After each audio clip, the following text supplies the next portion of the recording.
XM 202.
That sucks. Lesbian. I like that in a woman. And every other kind of deviant. I love paying for sex. This moral decay weakens our resistance to the onslaught of the communist masters of deceit. We're a bunch of scumbags. These abnormalities are corrupting the minds and the hearts of our children. Jackass.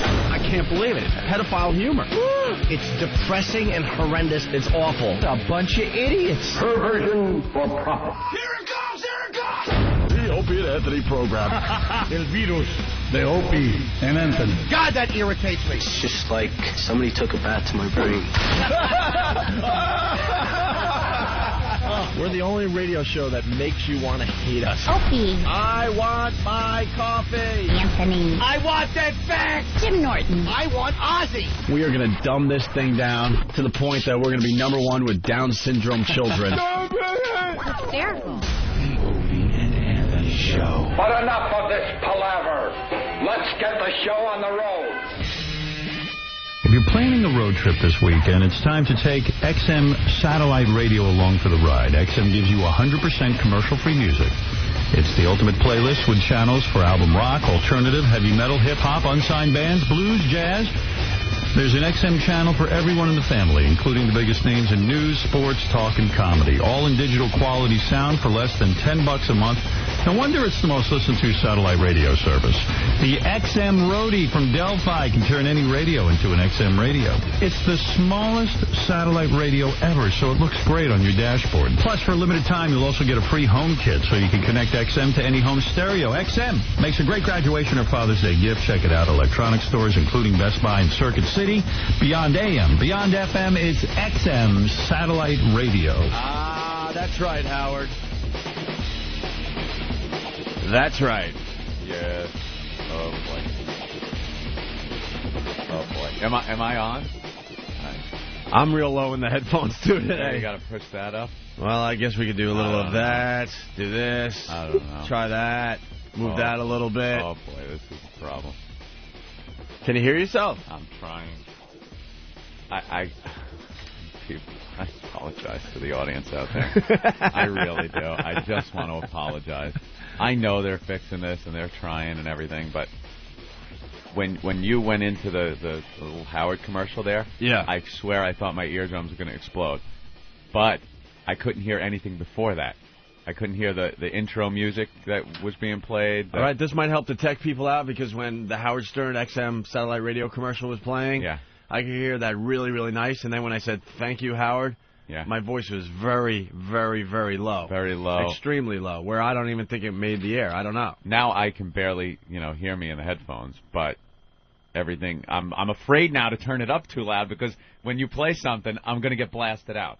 Let me try this. Hold on. All right. Let me try. I could play a couple things, too. It's impossible. I'm trying to tell you that. What do you want? You want the tears to come out of my eyes? How does that sound? That sounds fine. How about this? Beyond AM, beyond FM, it's XM satellite radio. Wow, that is blasting loud and distorted in my head. That's really, really loud. Yeah. All right, let me pot it down. Wow. No wonder it's the most listened to satellite radio service. All right. Well, the volume on the CD player is a lot lower than everything else. That's what I have to do. I have to bring it all the way down to here. Oh, you do? I'm just saying stuff like that so the tech people will see. Yeah, because they're in here watching right now. I know, which makes it very uncomfortable to do a radio show. We have to diagnose every day. We have to do a little diagnosis before we start the show. It reminds me of the old days at WAAF with Eric, the fat dude. Oh, yeah. Who we love, actually. He's a great guy. Hey, buddy. He would come in during our afternoon broadcast with drills and stuff to fix the studio. Yeah. And he would just be drilling away. Like, we're cranking out some great rock and roll. And he'd be... Yeah. Taking out bolts and stuff. Drilling holes in the console during the show. And then we go, Eric, we got to talk. So he would turn off all the equipment, and Anthony and I would try to be funny. Back in those days, we were funny at, 2 minutes at a time because we had to get all that rock and roll music in. That's right. God forbid we dropped the song to try to be funnier for a little longer. People aren't tuning in to listen to YouTube babble. Play the music, boys. So then, as we're trying to be funny, Eric is looking up at us with a drill in his hand and staring at us, waiting for the funny to end. Yeah. So he could go back to... Yep. Pretty much... Yeah, he was pretty much looking like, all right, are you done? I got work to do here. Like, that's the most important part of the radio station, is him fixing little things instead of what's going out over the air. Well, because... Yeah. I don't know. Radio is just the silliest business out there. Really is stupid. It doesn't make sense on any level. You know, you got one of these engineer guys, and it has to be in the studio to, fix things from time to time. Yeah.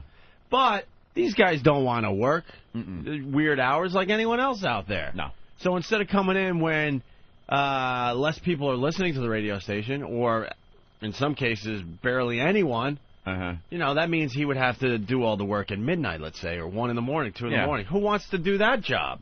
Nobody. And there's no bosses ever really controlling the ship at a radio station. No. So it's like, all right, well, you work 9 to 5 like everyone else, so you fix the studio prime time. It's amazing. Yeah.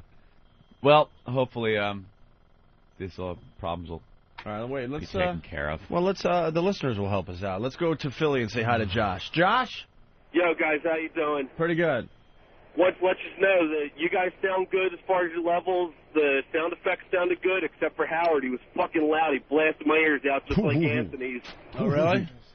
Yeah, Rage Against the Machine was really low, though. You could barely hear it after the first 5 seconds of it. That'll teach him, Robin. Yeah, but Derek might have just turned that down in the mix so Howard Stern's XM satellite radio commercial could be heard loud and clear. Oh, is that what you did? Yeah, you I think that's what everybody. Should we play the commercial again? I mean, we have to get these commercials God. in. We have to. We don't want XM all pissed off at us. Tired of hearing that ass. Howard was kind enough to do a commercial for the #1 XM satellite radio provider. Yes. So we got to make sure we get these commercials in. Anyway, you sounding better over there? No, not at all. It's just it's too low. Like I don't have a nice booming sound when I talk into this, and I'm still petrified that something's gonna. I don't want to turn it up too loud because I'm petrified something else is gonna just pierce my eardrums. From here, you sound fine. I don't know if Yeah? that helps. Yeah. Yeah. I now sound like I'm underwater to myself. You're a little underwater? Yeah. You are. Look at you. Swimming around. Did they put that filter back in? They put it back in? Yeah, there's something going on. Why? I don't know. They put a filter back in my mic. Now I can't. It just seems like we were talking about this in the office. It seems like a headphone problem would be the simplest thing to figure out in a radio station, studio. It's like headphones it seems like a secondary little thing. You just plug it into a headphone jack and you should hear it. I don't know. No, it's weird, though, to the listeners. They're like, why are you guys complaining? It sounds okay to us. Yeah, well, listeners, it doesn't sound okay to us. And it's all about us, motherfuckers. No, well, it just distracts you if you hear your voice differently in your headphones, that's all. Yeah. Or if you don't really hear it because it's very low in the mix or something. Mm-hmm. So it really takes you out of the game, that's all. And then I get used to it by the end of the show. Whatever my headphone sound du jour is, I get used to it by the end of the day. Come in the next day, it's something completely different in a new horrific fashion that I have to deal with. They really got to start. I'll get used to it. They really got to start dumbing down radio again. Yeah, they really do. They've gotten too high tech. Oh, it's beyond high tech. With when I thought we would be able to help with the problems until the tech god Ed Schultz there. Right. It's like, well, I'm gonna have to rewrite the code for the headphone jack and rewrite the code. I'm like, what? That's when I did this. Yeah. Are you writing in Atari Basic? Yeah. Is that the language? That's when I did the international sign of, okay, I'm done here. If X equals Y, then go to 60. Rewrite the code. What kind of code? For the headphone jack. Yeah.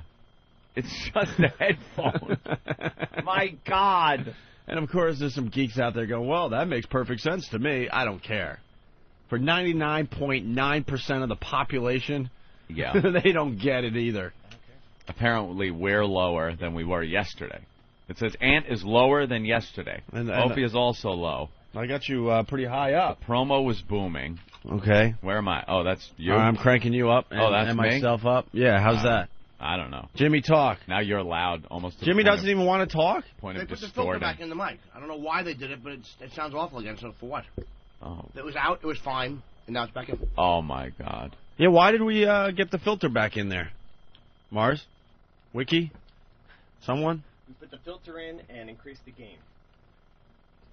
All right. We're increasing gains now, Anthony. And now they're fixing it live on the show. Oh. This is the tech test show. Yeah, like we were talking about yesterday. Yes, we should test the show on the air. Here it is. That's what you're hearing. Why not? The test show. Let's go to Yukon the trucker. Yukon. Hey, what's going on, fellas? Hey, Yukon. Hey, I want to know, Opie, at what time did you bring that pickle punk to the studio? The punk has been here almost since day one. Pretty much the first or second week I brought it back. I brought it back in from my house. Okay, I was just thinking that maybe it was Jinx in the studio. Maybe you should get tapping and knocking his 9 toes to pedal down the DC with his Flintstone geek. I completely agree that the pickled punk is disrupting my life. It's jinxing. And now I think it's disrupting the life of everyone in the New York facility. Yeah. You know what? I'm getting a lot of people asking about the pickled punk. They want to take it off my hands. Ooh, can you just give it away? I don't know. That's... Ugh. Shouldn't we get some kind of one of those people with like an exorcist? Something, like maybe somebody with a crystal ball or something. Some kind of voodoo. Yeah, maybe read the palm of the pickled punk, see what life it was supposed to have. I think some type of decent burial is in order for the pickled punk. Nope. No? Nope. I'm not taking a chance. Well, on what? It might need a Christian, burial or something. Like you figure if you just bury it, it'll be haunting? I don't know what religion it is. I don't know either. I really think the only solution to the pickled punk thing is to have Andy Gore come back and get it. And claim it? Yes. He really jinxed you by giving it to you, because now I think maybe he had a problem with it, identified it as the Jinx pickled punk, and gave it to you. And now, how do you get rid of it? How do you dispose of a fetus? I think if you give it back to the person who gave it to you, then is that what you're saying? You're making it. It's never that easy in movies. It's never that easy. You can't just give. Once you give somebody a bad luck thing, it's not as simple as just going, "Hi, I'm returning this. Thank you." Why not? Because you got to go through some ritual or some very difficult thing or activity, or go to some strange, faraway place that's dangerous to get to. That's the only way you can cure that. Like the Brady Bunch, we were talking about the tiki idol.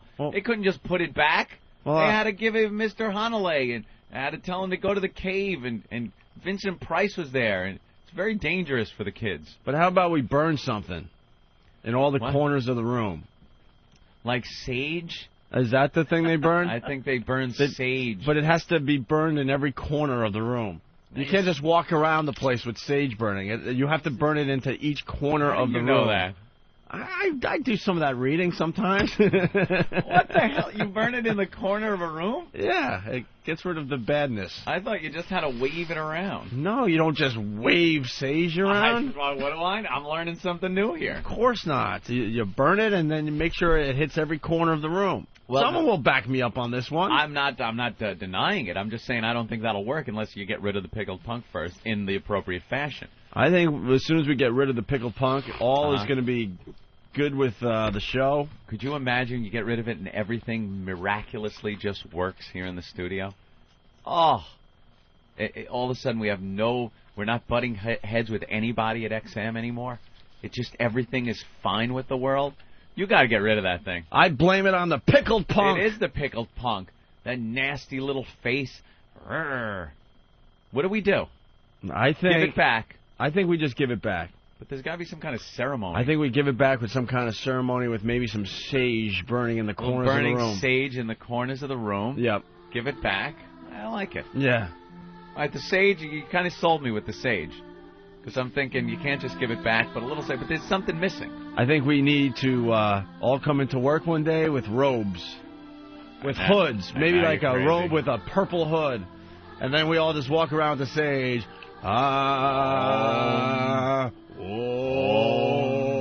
Something like that. And you guys will follow me. Whoa, turn the lights back on. You're freaking me out, man. Scaring me. Holy shit.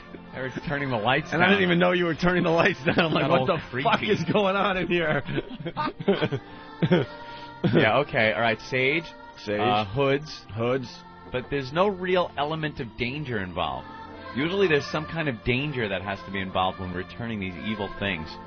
Getting rid of it.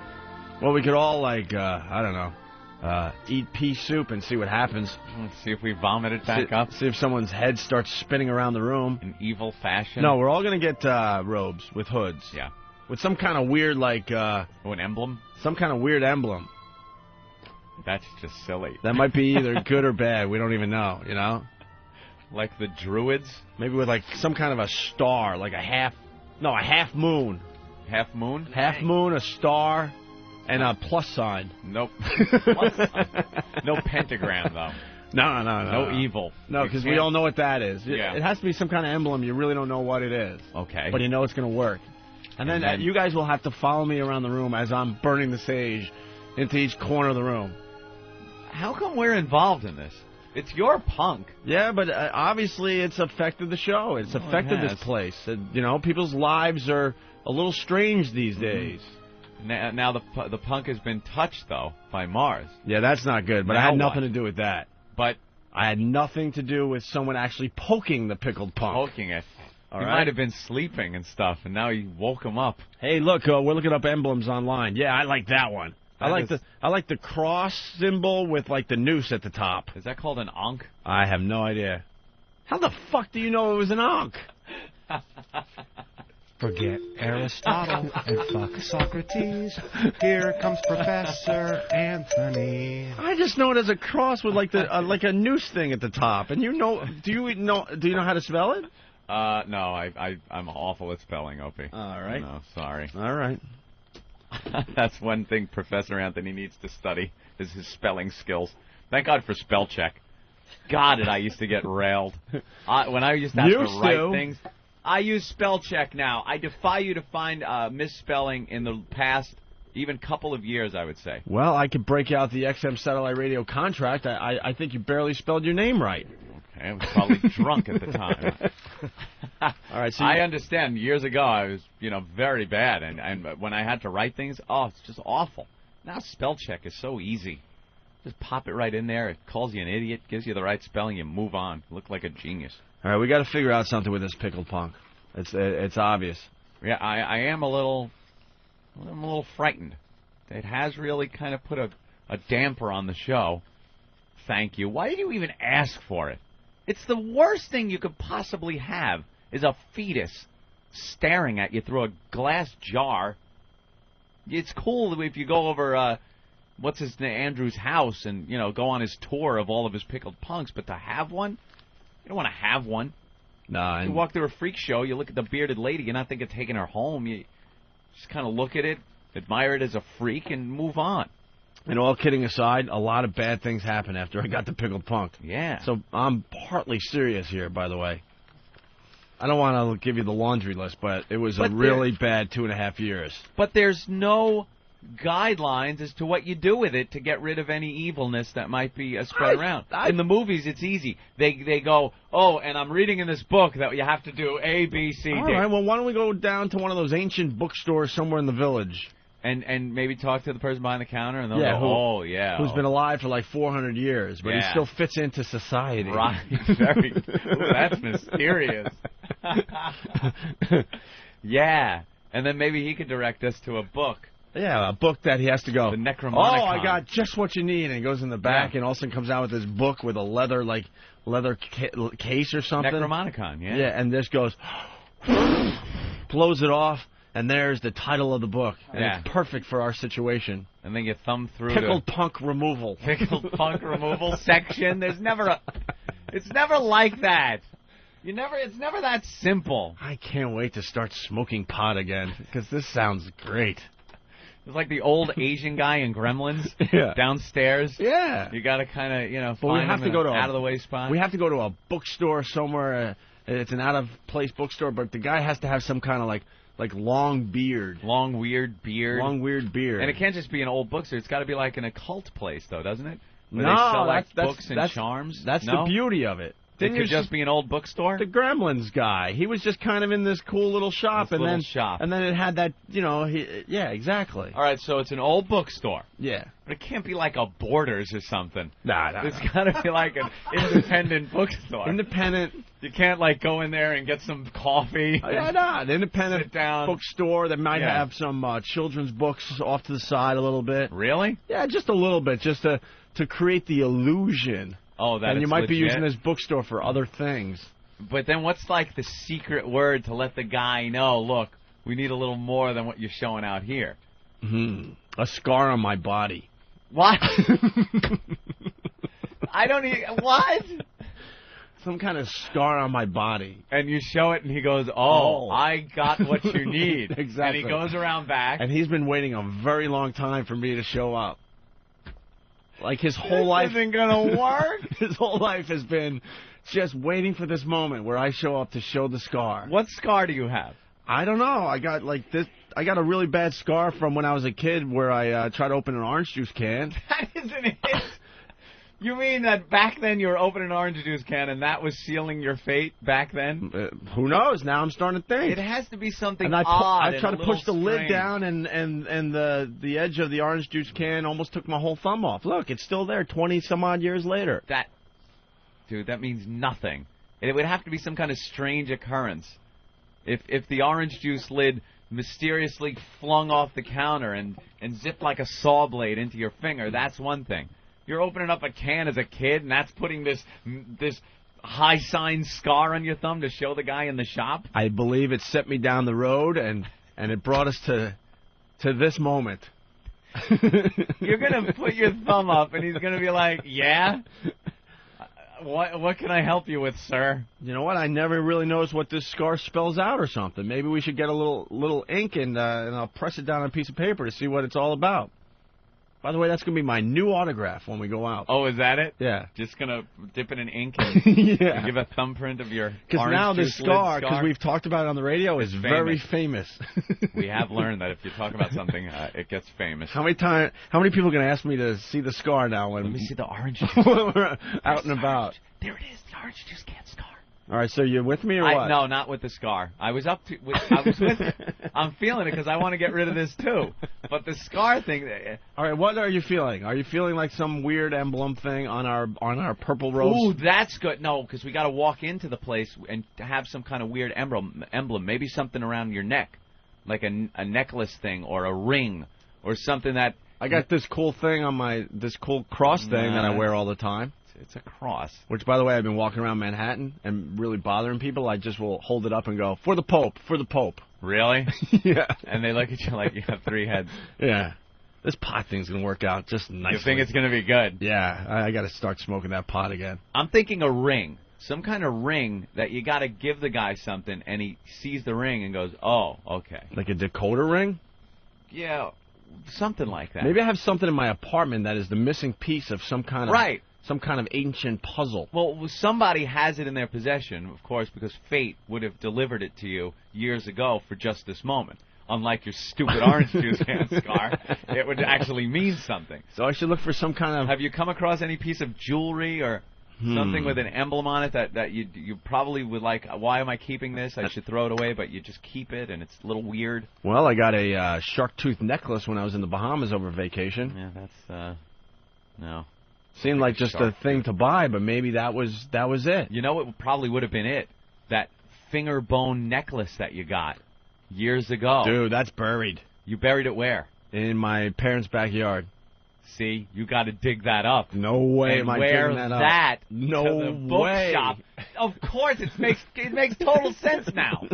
It was always the finger bone. I had a human finger bone necklace, right. Yes, that Chuck Farnham gave me. Chuck Farnham was selling these things. He actually went to... I know exactly where that is. A supplier. I did bury that. Of bones, of human bones. He called it cannibalware. And Opie, in his sick fascination, once again, decided he was going to get one of these things. He wore it for a while, but noticed it stunk. He would sit, doing the radio show, sniffing this thing all day. To my disgust, he'd hold this finger bone up to his nose and just... He'd be sniffing it all day long. Maybe it's the missing bone that brings some kind of skeleton to life. Ooh. Now you're getting a little far-fetched. Why not? You think that would be it? But I think it's the bone that you have to wear around your neck to show the guy at the bookstore that's going to then let him know what we need to get rid of the bad karma and the fetus, the pickled punk. I think you got to dig up the finger bone. You know where it is? Yeah, I do.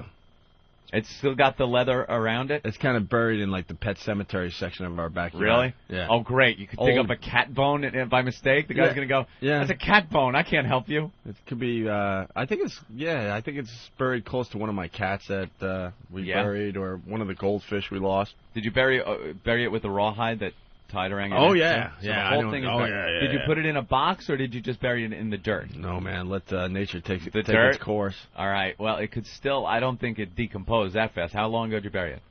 Dude, that's years ago, right? Yeah. I'm trying to remember. Probably 3, 4, maybe. Oh, at least. Could be 5 years ago. I think it's 5 years.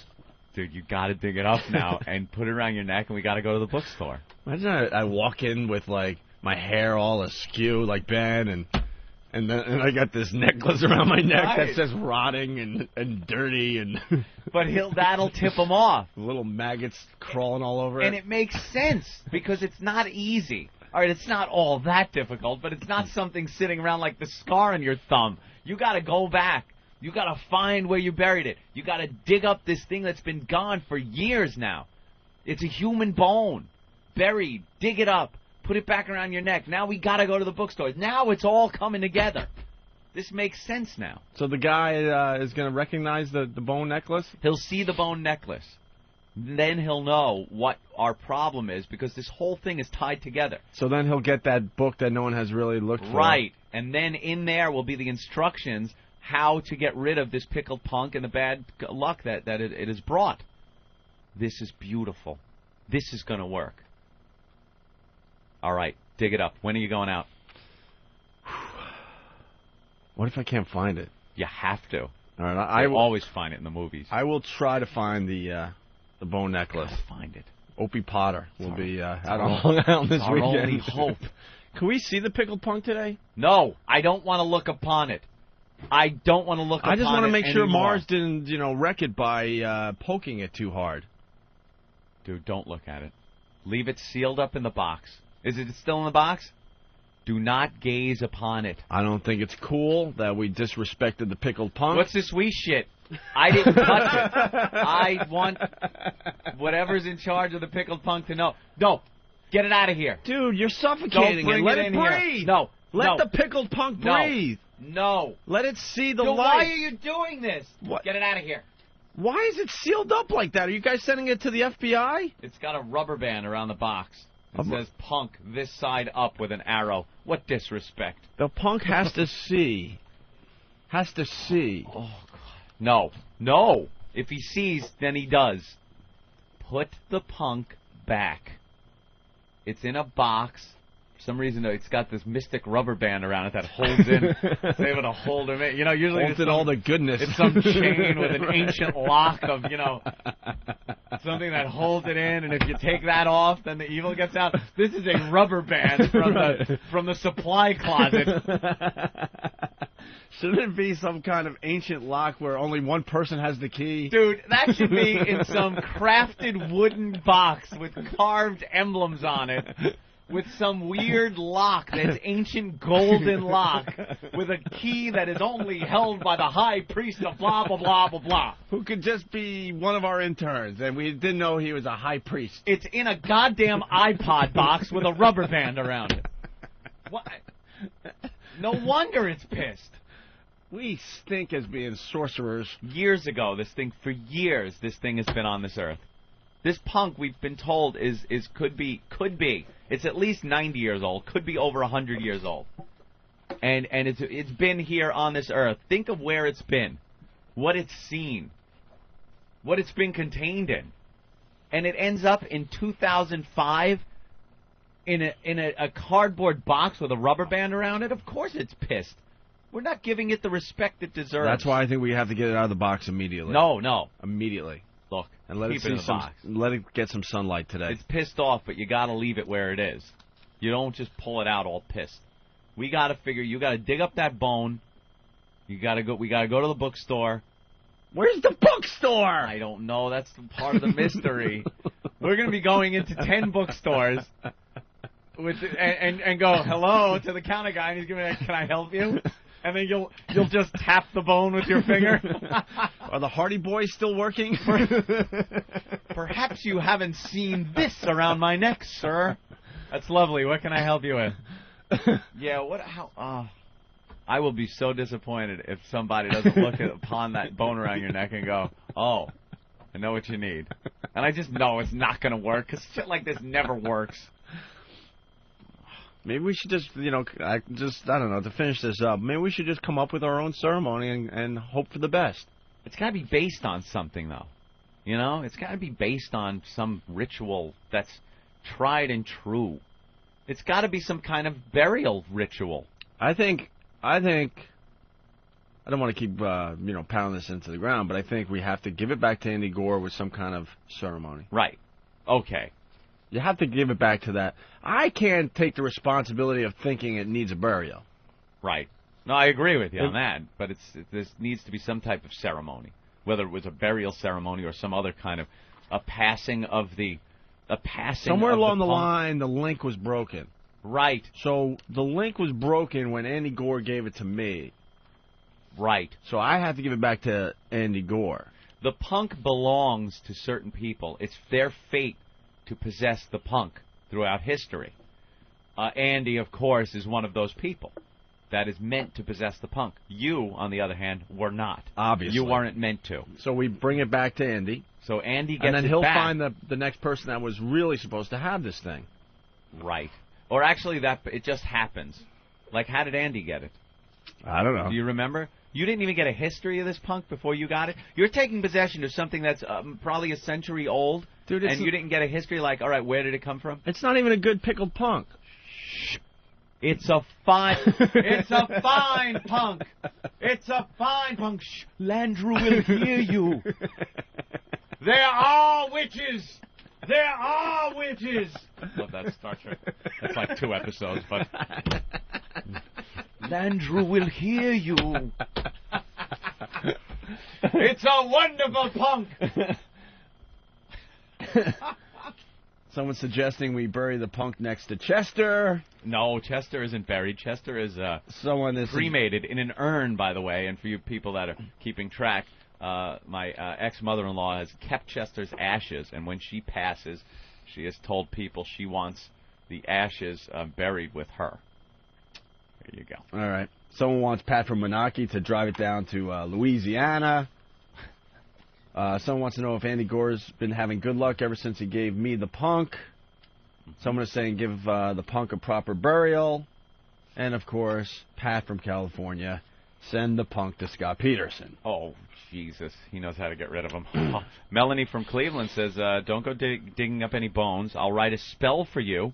It will take care of everything. And, yes, you can find spells and witchcraft books at Borders. Or go to a metaphysical shop. A few candles, a spice, and a chant, and it will be okay. What kind of Melanie's spice? A little witch. Is it sage? Yeah, what am I going to use? A little cinnamon? If you guys want to send oregano. Oregano. Take the fetus. Now add a little oregano. This is going to be wonderful. We're going to get rid of all the evilness that has entered your life. Take this now a little cumin and some cinnamon on here. Wonderful. Now whisk the little guy up with some... What spice do you use? Yeah, you can't just... Now put the blender on frappe. I got a really good spice that makes your pizza taste really good. Oh, maybe that'll work. It's kind of like I think it's called like a pizza When you take the spice. bite out of the head that Jimmy described yesterday, that's tasty. It has a little red pepper in it, and a little oregano, and some other things. I don't think we'll be putting any Well, if you guys want to spices. send in your chants, maybe we could pick the best one. A chant? Is that what she said, or... Yeah, do a chant. Someone says, Rev from Whackbag, I'll be seeing Andy at the end of the month at the Chiller Theater Convention. That's all well and good, but I'm not trusting anyone else. Says, if you'd like, I'll personally deliver it to him. You know that I know him, and I'm a faithful O&A fan. I wouldn't lie to you. No, we understand, and I would truly trust Rev to do this, but I don't think that works, because then it would be Opie breaking the chain by giving it to Rev, who then gives it back, so Rev gets rid of the bad luck, but Opie still has it because you broke the chain. And what if Rev is crossing the street and all of a sudden just kind of trips? Oh, boy. Hey, it happens. Splat. Exactly. By How the do you way, clean that up? The punk is now breathing nicely. God damn it, I looked at it! You motherfucker.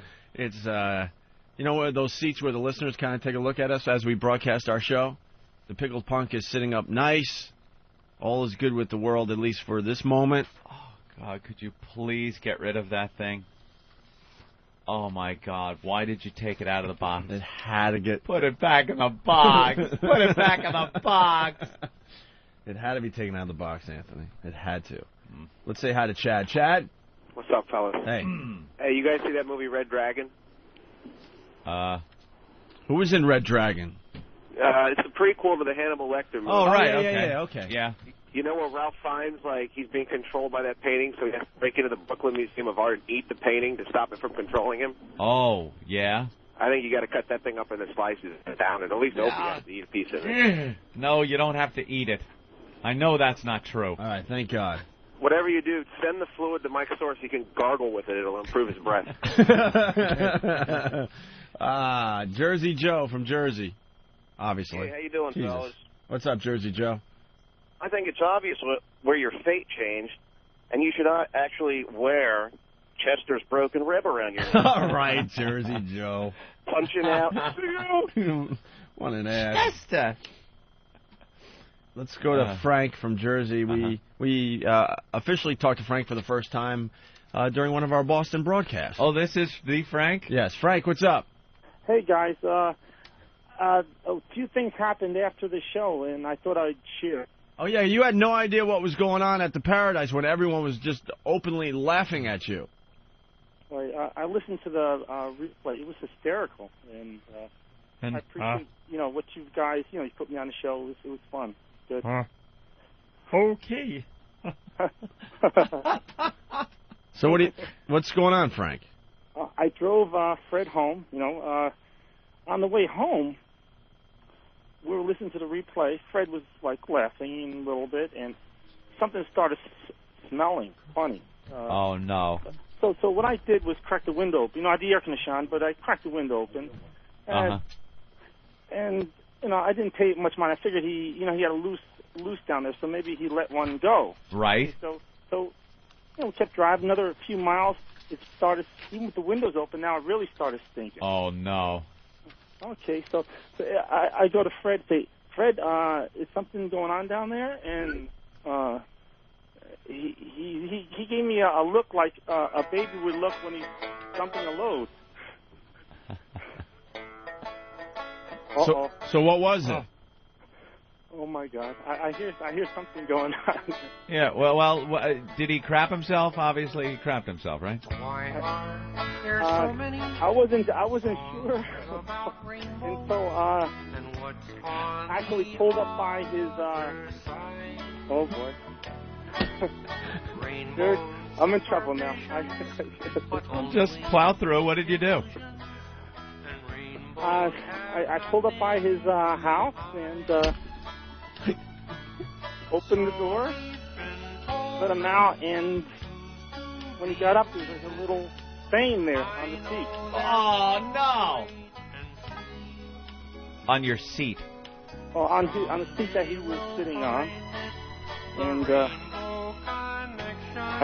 Fred looked back and said, that'll come out. But,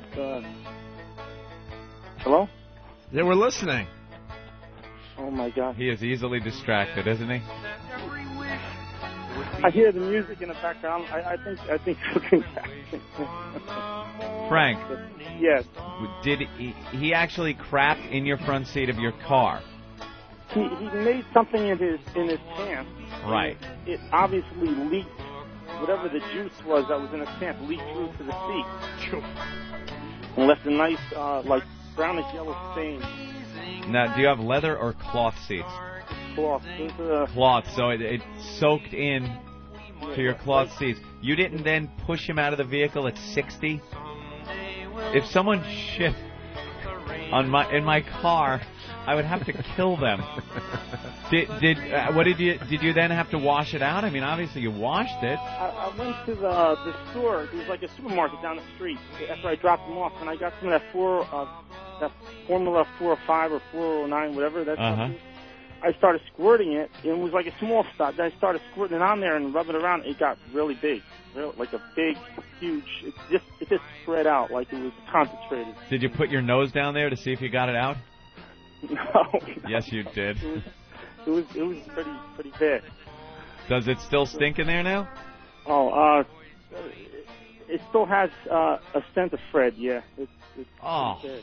You know, that'll never come out of your vehicle. It's in the foam in your seats. And now on a hot summer day when your car's been sealed up for a while and the sun's blasting through and you open it up, you're going to smell Fred's ass. Yeah. I don't know. I think it was a little mistake by taking Fred on, but, I don't know. Yeah. All right, well, you're a good egg, Noonan. No, but the bad part was when I got home. I mean, my wife actually listened to the show, and that Miss Piggy thing didn't work out too good. And, she has no sense of humor, huh? Oh, my God. She has absolutely no sense of humor, your wife? I heard the replay. I didn't realize I said Miss Piggy, and it all tied into the thing, and that didn't come over to me. How much does the lovely Mrs. Frank weigh? I don't want to say. Come on, Frank. How much? How much, Frank? Guys, I've already told you. Give us a ballpark, Frank. Deuce 50. Oh. Deuce 50. Yeah. Let me just say, wow. Your wife weighs 250 pounds, and you're calling her Miss Piggy live on a national talk show? Oh, boy, Frank. He's laughing like Kermit. Hey, Frank, how long you been married? About 3 years. 3 years? Now, Yeah. I want honesty from you, Frank. You've been an honest guy. I assume you'll be honest. What did she weigh when you married her? She was like 150, 140. 140, 150. So she was a big girl, not like fat, but kind of big. How tall is she? Like 5'7".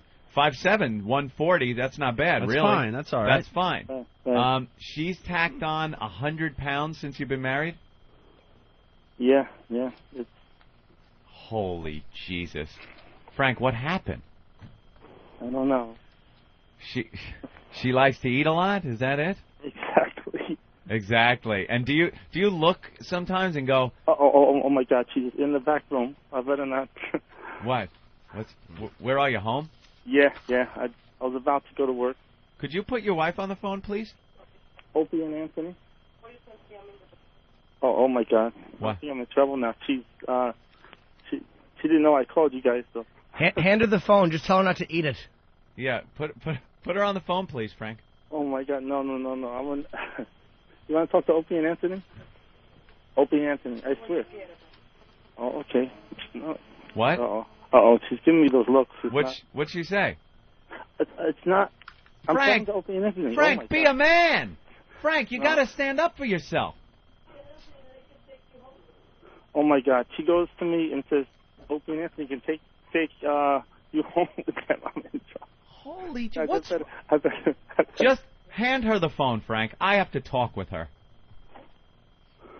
You want to talk to Opie and Anthony? Listen to this poor broken man. Spend more time with them that you spend in your house, so go over there. Is she a sister? God. Okay. Guys, I better hang up. Frank, no, don't hang up yet, Frank. Frank, don't hang up. You hear what she said? You spend more time, hanging out with them, and we barely see the guy than you do hanging out with me. Frank. Oh my God. Hey, Frank. Yes. What nationality is your bride? Dominican. She's Dominican, huh? Mm-hmm. Does she kick your ass? Yeah. Because you sound like you're really afraid of your wife. She definitely does have that ability. Has she ever hit you? Yes. Has she punched you closed fist? Yes. In the face? Yes. Jesus Christ, Frank. You are afraid. You are afraid of your 250-pound wife. Yes. Yes. Maybe I should just hang up because I don't want to. No, Frank. I have to sleep in the house with her. Frank, you've got to stand up for your rights. Oh God. Tell her that Opie and Anthony want to speak to her now. Be assertive. You want to talk to him just 1 second? You want to listen to him? You want to talk to him? You want to just say hello? Just say hi? I don't want to say hi. Hi. Hello? Say hi. Hi, Mrs. Frank. Hello? She said she don't like you anymore. Hello? Why? What's her? We didn't call her fat. What's her name? Rosia. Rosia? Now she said don't give me anybody her name. Oh my God, I better just end it. No, you've got. You know something, Frank? You are in such a sorry situation.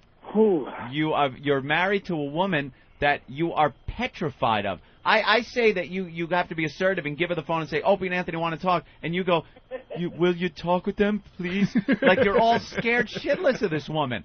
That's what marriage is for you? It's not based on love, it's based on fear? I guess so. Oh, my God. We're learning a lot about Frank today. I have never felt so bad for anybody in my life. Frank, stick up for yourself. Frank, be a man. And while you're at it, get some locks for the refrigerator. Frank, what was it like when you first met Rosia? It was, she worked for the plumbing company that I worked for. She was like like a receptionist, and I sort of went out with her a few times. Yeah, and what was that like when you first were dating? Was she sweet? Is somebody nicer now? Uh-oh. Okay, she heard what I said. I don't know. She says, find somebody nicer now. Oh, my God. Was she a sweet girl on those first dates? Yeah. And you never imagined that someday she'd punch you in the face? Frank? Uh-oh. She says I'm backstabbing her. I better just... Frank. You know what a hossa is, Frank? It's your wife that don't fly straight. Get a load of Frank's wife. Frank, you got to stick up for yourself. Fight back. Get in there. Yeah. Throw a few punches. Let's go. Oh, my God. Get well soon from your battered husband, Frank.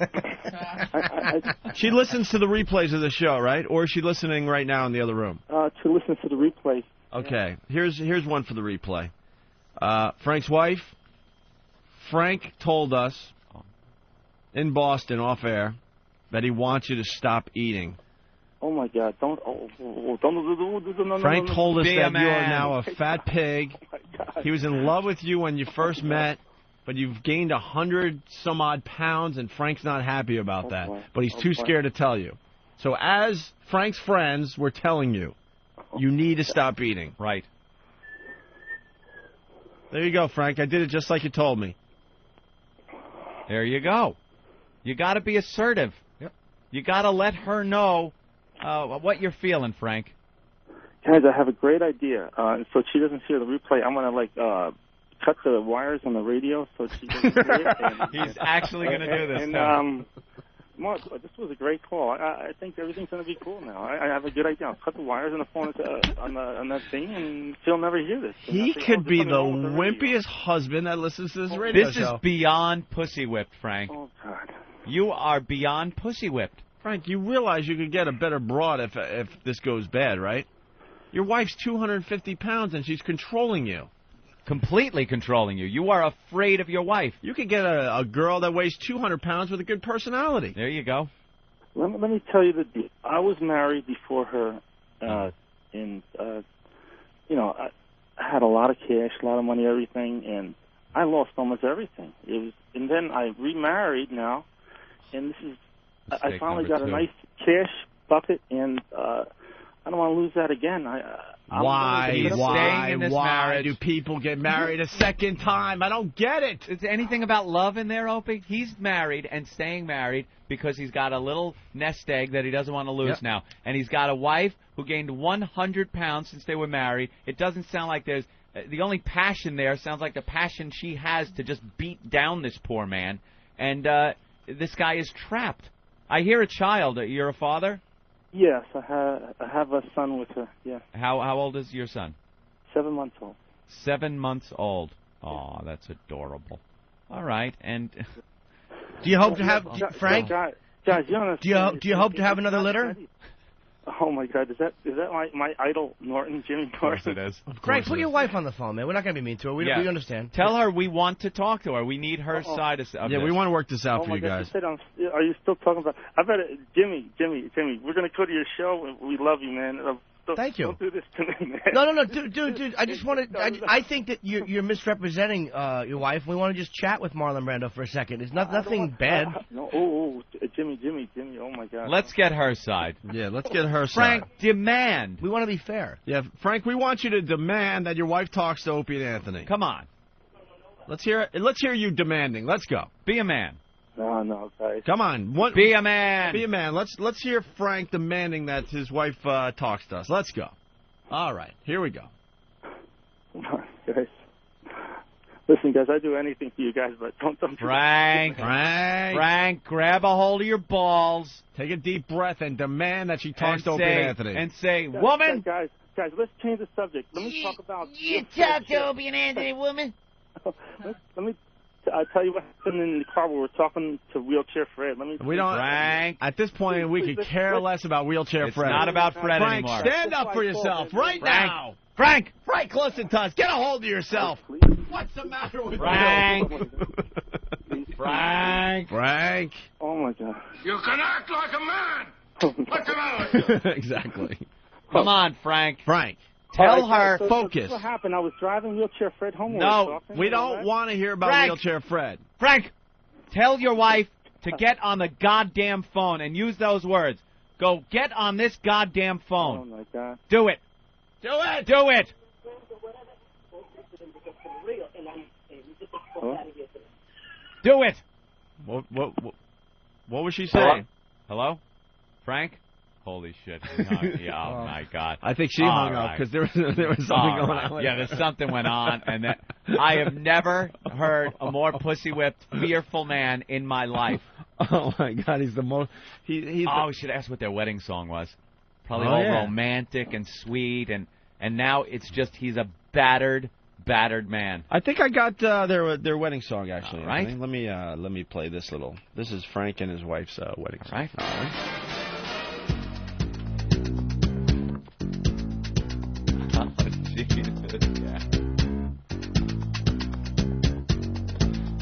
I remember this whole ditty. It's a great song. This goes out to Frank's wife.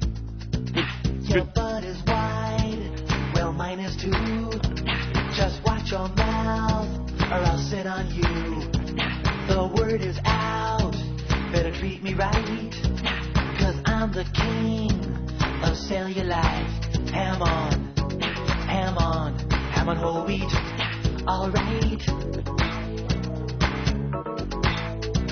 My zippers bust, my buckles break. I'm too much man for you to take. I remember this. Cracks when I fall Gotta get to the hook now. I've got more chins than Chinatown. Oh. But I never used a phone booth, and I never seen my toes. When I'm going to the movies, Come on, Frank's wife, shake it.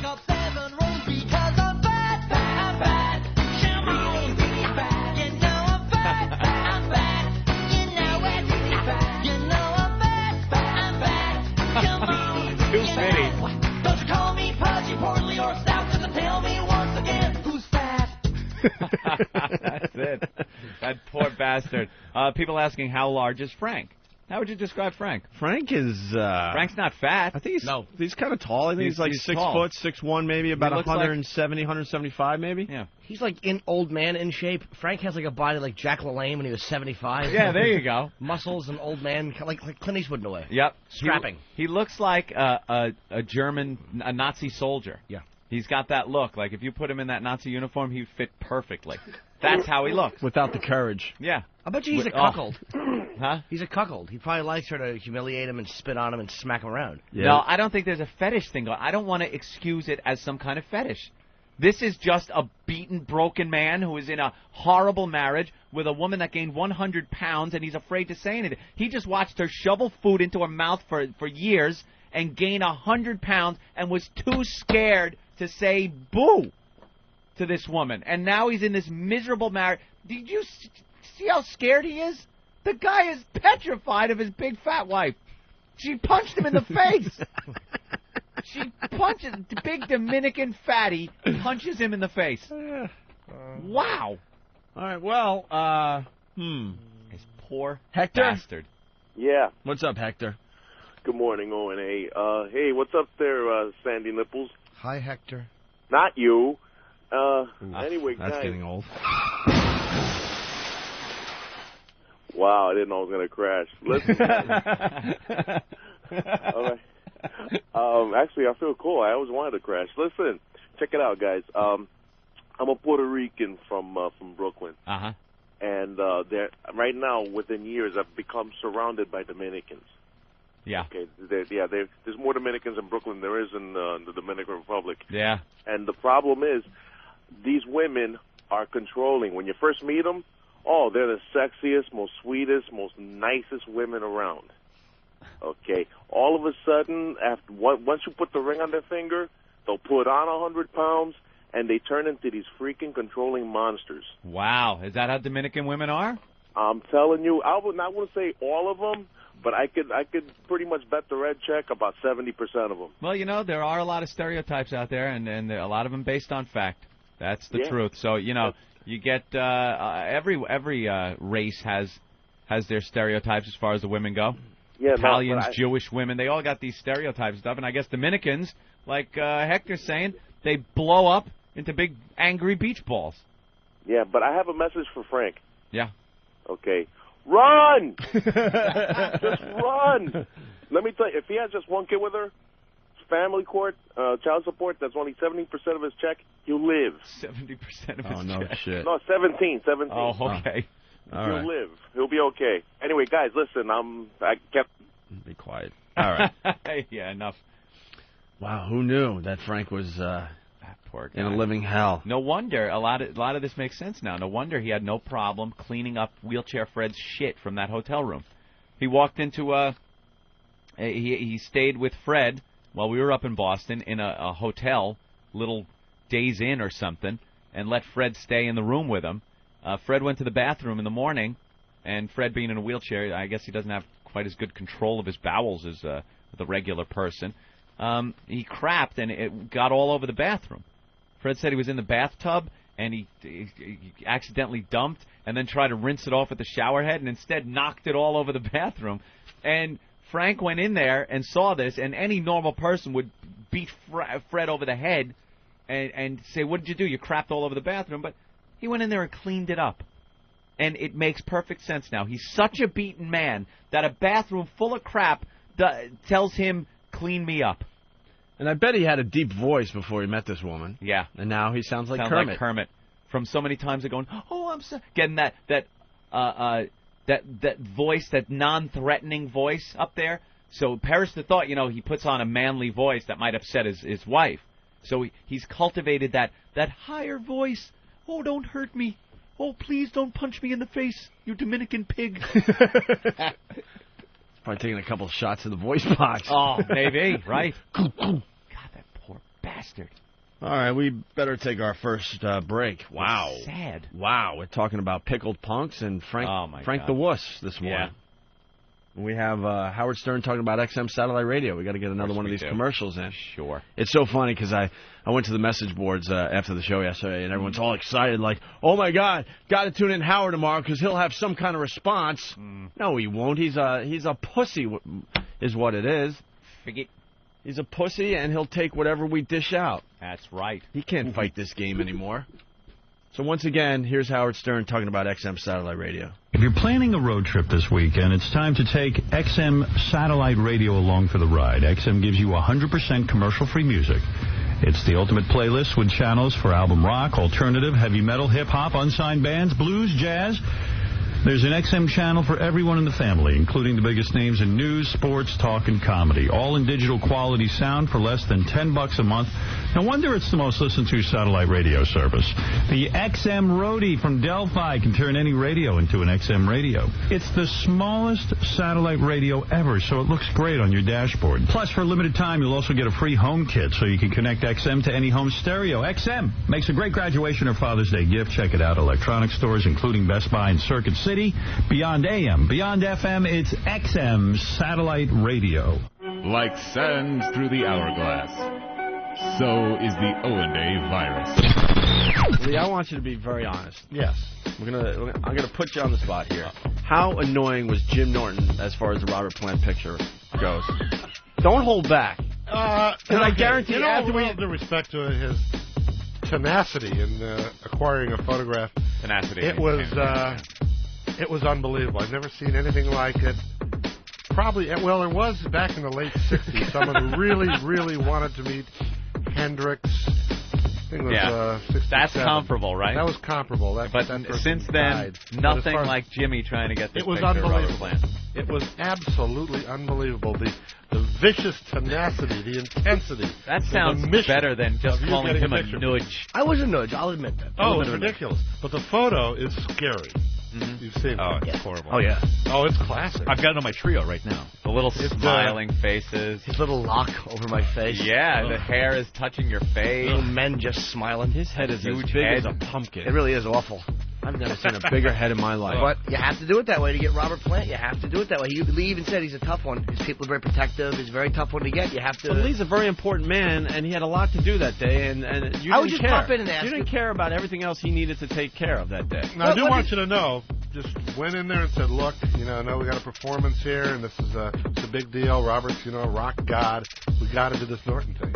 Yeah. Or the deal's off. Or the deal is off. We came Norton so needs a close picture. to the whole show being scrubbed. Yeah. Very upset Robert Plant leaving, his band sulking, moving away, management and label freaking out because of Norton. So at the last minute, Robert said, well, we've got to do it. And he agreed. The picture was taken. Yes, looks great. And I understand Paul McCartney is stopping in at one point, possibly. Well, it's interesting. We're talking to the McCartney people, and one of the conditions is a photo with you. Right. You bet I'll be there for that one. Okay, that's actually critical to any...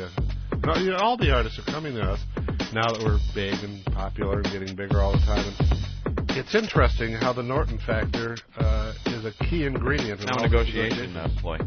I hear Jimmy is demanding that they find a crosswalk to take the McCartney picture. Is that true? And you're making him take his shoes off. Yeah. And he said I don't want to be a pain in the ass, but Paul, take your shoes off. Yeah. Walk with me out to this crosswalk. Yeah. Wonderful. As a matter of fact, I understand they might want you on the cover of the next Plant record. Oh. Be happy to be a part of that? Nude crawling on rocks? Opie and Anthony, the virus is spreading. Hey, this is Ozzy Osbourne. And you're listening to Opie and Anthony. Stay fucking tuned, because I'll come and fucking kill your favorite pet.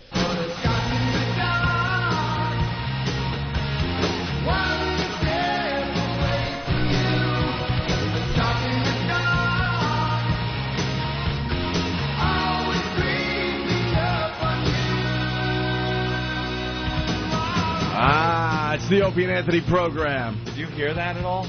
What? In your headphones, the Ozzy? Yeah? I heard it so far in the background, and it sounded like it was in a tunnel and underwater and so low that it was ridiculous. Well, they're working on things. Yeah, I know. I'm just saying this to tell them so they know what to look for. Okay. That's all. Well, they spent 2 weeks tweaking the studio, and now they're going to have to fine-tune it. That's all. Yeah. Eric. And the only reason I'm not losing my mind, because where I sit, everything sounds really good. Sounds fine. Well, they knew who to fix first, that's for sure. Because I haven't started smoking that pot yet. Harrison thought we came back from vacation and Opie stuff wasn't fixed. At least they know they don't have to fix other things that you break during the interim of being pissed because things weren't fixed. They know I'm not going to break anything. I'll lose my mind, but I won't break anything. By the way, you do realize that I know I'm an idiot, right? And an asshole, and that's why I'm starting to think that I'm going to start smoking pot Smoking again. the weed? Yeah, I need to mellow out. Now you talk about I need to this. mellow out, and I need to start enjoying myself. You think that's and a good enjoying idea? my life. You think life enjoyment is based on smoking pot? I remember when I used to smoke pot, it seemed to do me okay. The glass of wine doesn't hook you up? Nah. No? Nah, I got to go on to heavier stuff. You need heavier stuff? It's just a stepping stone. Yeah. So you're thinking of smoking the pot again? Yeah, if I'm going to go to rehab someday, it's not going to be over a wine like Billy Joel. Billy Joel, Jesus. What a dopey thing to go to rehab for. Dude, you know what? If it ever gets to the point where I have to go to rehab, I'm going to come up with some stuff for the press. Something good, something nuclear. Yeah. I was addicted to crystal meth and heroin cocktails, and I'm going to make it sound great. I'm reading the papers today. Billy Joel got out of rehab again. Yeah. So I couldn't shake the Chardonnay. So for all you people living on Long Island, you might want to build fences around your houses. Yeah, he's back. Because he's back, ready to rock and roll again, right into your house. There you go. See? Even his songs include wine. Yeah, well, he admitted in the paper. Where's my stuff today? Bear with me. Yeah. A bottle of red, perhaps a bottle of rosé. That's right. How about all three of them, Billy? Sure. While you're driving around Long Island. Yeah. Crashing into some old lady's house. That is one of the best stories ever. There goes Billy.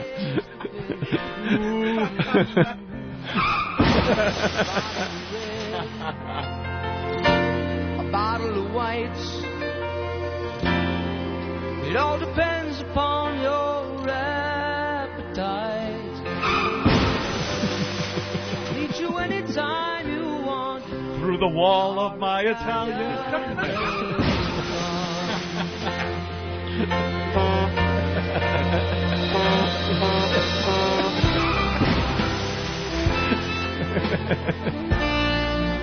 meet you at an Italian restaurant if he can get there.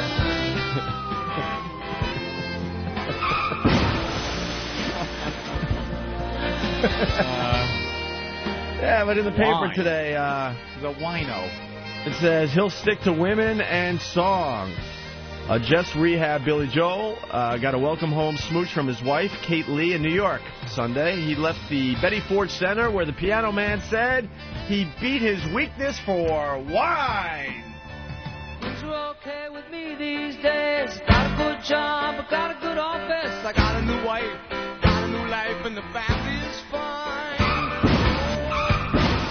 Long ago, you lost weight, I did not know. You really all look so nice after so much time. You remember those days hanging out at the Village Green?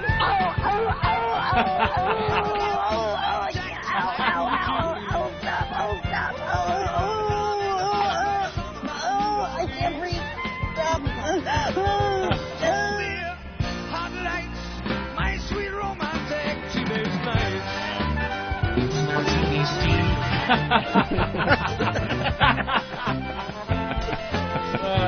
It kind of worked, though. I pushed the wrong button. That did work. It did. That's great. That ends that bit, unfortunately. All right, well, we were flowing until I fucked up. No, that's actually funny, Martini Steve. Yeah, his little wine addiction. Yeah, and he's married to like a 23-year-old or something crazy like that. Of course. God. Billy Joel. And look, How bad can your life be if you're like pushing 60 and you're married to a 20-something-year-old? Yeah, that's nice. Wake the fuck up, Billy. He's definitely taking on an Uncle Fester look, though, isn't he? It's getting pretty creepy. It's, By the way, a really, really, really nice guy. Oh! Oh, sorry. Really? Yeah, extremely nice. Let me guess when you met him. Could it have been at BAB? At BAB. Charity begins at home. Charity begins at home. Bob Buckman with Billy Joel here. Yeah, well. Yeah. So he's out of rehab today. That's one of the big stories. Yes, Jimmy? Dude, I think that she's just married to him because he's Billy Joel. Yeah? Wow. You're going out on a limb there, Jimmy. Just telling you. I'm just telling you.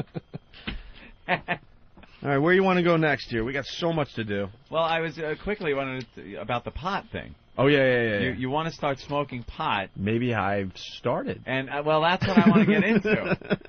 You do seem high. Some of the shit you're coming out with. Maybe it's begun. Maybe it has begun, huh? Do you have contact with anybody that gets high these days? I have no Not clue. really, no. Nobody Except for our dopey gets high? listeners that like to hand it to you. Yeah. Remember that time in Boston? Holy ass. When we're talking. Well, we were doing a St. Patty's broadcast in Boston when we were working for WAAF. Mm-hmm. And Anthony and I, especially back then, gave the appearance that we were druggies. Did we? I don't know. Just because of the type of radio we were doing, and we were cranking out the tunes. You know something? We didn't go out there and say, yeah, we're going to smoke some weed and stuff. People assumed that we did because of the music and the lifestyle that we were leading, that we did, that we smoked pot or did coke or something. But we didn't. But the reality is we've been drug-free for drug-free.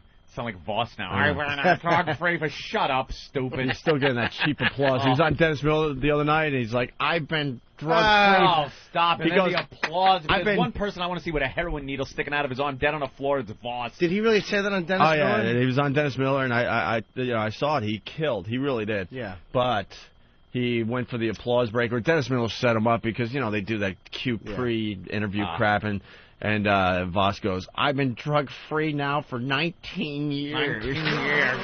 Oh, thank you. Oh, stop acting like you beat the odds, stupid. Everyone in entertainment is either sober or dead. Exactly. You're not a conquering hero. Moron. So we're doing this broadcast for St. Patty's Day from this bar. Hold that up to your ear. Banana food. Sorry. Visual for us. Things seem a lot funnier to me these days. Yeah, sure. A little high. So, we're doing this broadcast, right? Mm-hmm. And this kid comes up to me at the bar, and he's like, "I'm a big fan," and he holds out his hand. Yeah. Shake hands, right? Shake hands. I was coming back from the bathroom, matter of fact. Right. So I grab his hand like we do, and in his hand is just a massive amount of Yeah, he had some bud. Some bud, yeah. Yep. It was all, put together very nicely. Yes. But there was some loose pot was loose. as well. Oh, it wasn't in a bag or anything. No, that's what I mean. Just had pot in his hand and Right. slaps it into Opie's palm. Slap like, hey, you guys are, kick ass, handshake. Kinda pushes it into your hand. And now I have it in my hand. And there were other people, that were watching me as I was coming back from the bathroom. Well, because I was conversing with these people. Well, no, I'm going to get to that part. Yeah. But I mean, as I was leaving the bathroom and the handshake took place, there were people around me, and now he has given me the pot. People are looking at me. I don't want to look like, wimp dude and kind of throw it on the ground or whatever. Like, whoa, dude, what are you doing? Yeah. Because then you get the label of being a faggot. Guy's not cool, man. He's a faggot. I gave Opie some bud, and he threw it on the floor, faggot. Well, I know, dude, and I saw him throw it on the floor. I saw it. I'm going right to the message board. Opie faggot. So I'm like, oof, all right, well, I have this pot in my hand, and I'm thinking no big deal. So I go back to the bar where Anthony is, and our beers are waiting for us, and now Anthony's talking to these guys. I swear to God, this is a true story, by the way. No exaggeration needed. Now I'm thinking I'll get to the bar, and I'll do something with the pot. What? Maybe roll it in a napkin and pass it off to Ozone or some of the other guys around the station that were known for smoking the pot. Sure. Because at this point, I wasn't going to waste it. I'm like, all right, I got out of that situation. It's still in my hand. I'll roll it up into something and just pass it on to somebody. That's what I was thinking. So I get back to the bar, and Anthony's there. I'm about to tell him what just happened when Anthony turns around and says, Opie, I'd like to introduce you to a couple of Massachusetts' finest state troopers. It's a good thing I gave you the heads up right away, because that was the first thing I said to you when you came back, and I didn't even know you had pot. Thank God. Yeah. Because, we're blabbermouths. I would have openly told you what happened, Hey, dude, look at the pot I got. Right. And at that point, they're huge fans of the show, but they have to do something. You never know. For the most part, they might have just said, hey, dude, put that away. Or, right. Hey, we're... But you never know. There could be that one cop that goes... So now the troopers are looking at me. I just, give a gulp like that, nervous, oh, my God. And they all reach out their hands to shake my hand. Now they want to shake Opie's hand. He's got a right hand full of pot. That kid had probably given me a couple of years, I'm thinking. Yeah, probably. Who knows? Whatever. You know how fast you were going? Super Troopers. I know. I never got into that movie. I got to give it another try. You got to watch it 8 times, and then it's the funniest goddamn movie you've ever seen. It might be funnier nowadays. Oh, there you go. All right. Anyway, so they reach out their hands. Now I have to shake with the left. Obviously, I go left. Yeah, you do that weird, awkward left hand shake, and it made no sense. Your right hand is right there. It's not like you're Bob Dole or something. And they're looking at me, and I'm like, I sprained my wrist doing whatever. I I forgot what I said. Sprained my wrist grabbing pot from this guy. Yeah. And now they're shaking my hands, and the whole time I have no idea what they're saying because I got a massive amount of pot in my right hand. Yeah. The guy had slipped me pot, too, earlier. Same guy. Really? Yeah. I had it in my pocket. And I was going to give it to Ozone also. Johnny, man, he got so much pot from us because our listeners just constantly were throwing pot at us. And we didn't, we knew he smoked a lot of weed. So we would just slip it off to him. He's like, oh, cool, man. More pot. So the cops are there. You got pot. You're pissing. The dog is barking.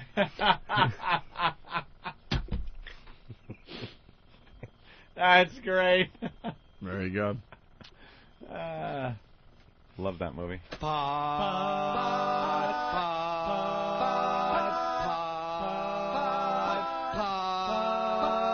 to pot! Well, you can smoke it, you can chew it, you can really try to do it, smoking pot. Well, you can sing it in a song, you can smoke it in a bong, smoking pot. Well, in the latest sensation, that's sweet with the nation, smoking pot. Let's go smoke some pot. Let's go smoke some pot. Let's go smoke some pot. Let's go smoke some pot.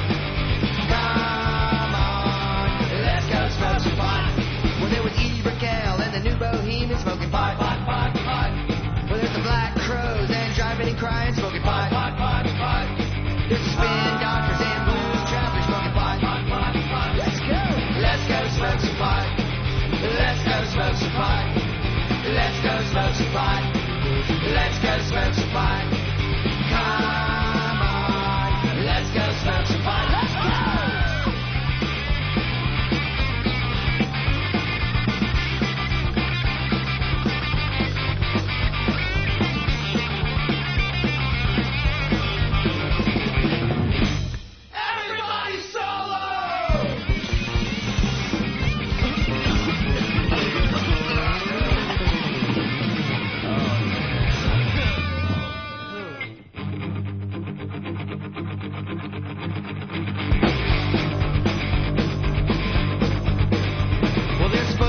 Here, but I forgot them because I smoked too much pot. I went to Lollapalooza and everybody out there was smoking pot.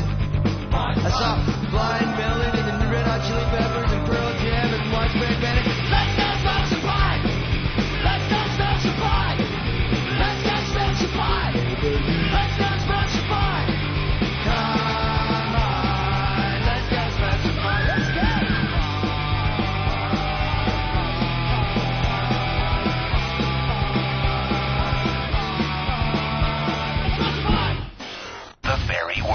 Of the Opie and Anthony FU line. Yeah, I'd like to give a big FU to my job. Car dealerships suck. You know which one you guys are. Somewhere in Garden City on Franklin Street. FU, you fuckers. Fuck you, you little fucking Jimmy Norton. Yeah, well, I was going to call and give you my best FU, but I fucking can't because I don't have the disclaimer paperwork to fill out, you fuckers. I'd like to throw a big fuck you out to Steve and his ability to have a store ready to inventory. He's a big fucker. Call the Opie and Anthony FU line at 1-866-FU line 1. 1-866-FU line 1. Well, fuck you very much. Opie and Anthony, XM202.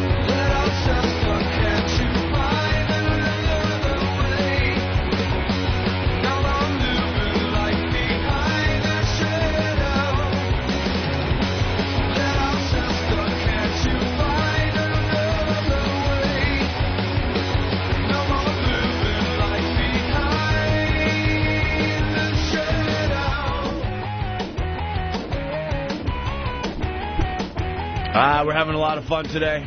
That's right. Damn it. I hate these type of shows, though. Which ones, Ope? There's so much going on that you don't really know where to go. So I mean, we go everywhere. Do we talk about Britney Spears being pregnant?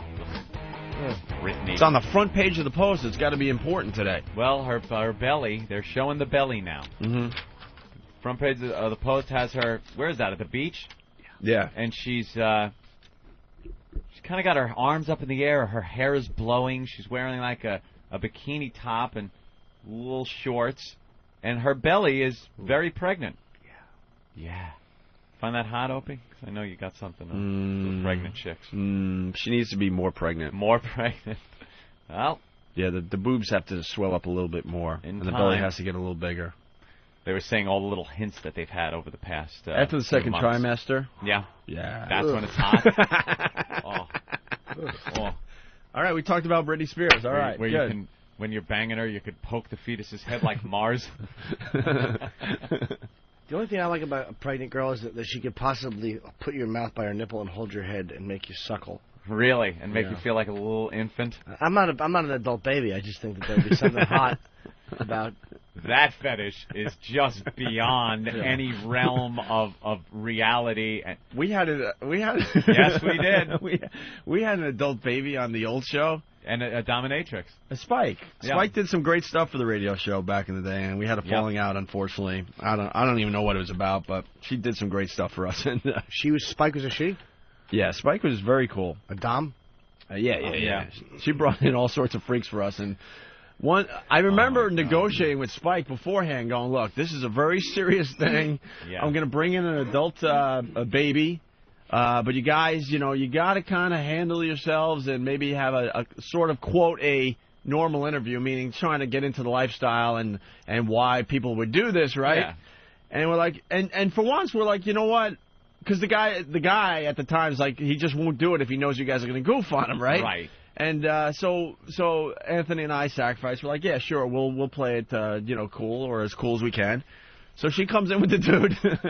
I'm laughing just thinking about it. Oh, my God. And yeah, he is a big, fat guy. He's a fat guy that you would see just as a, around the office kind of looking guy. Sure. You could see him in a suit and tie. Easily. The fat guy around the cubicles.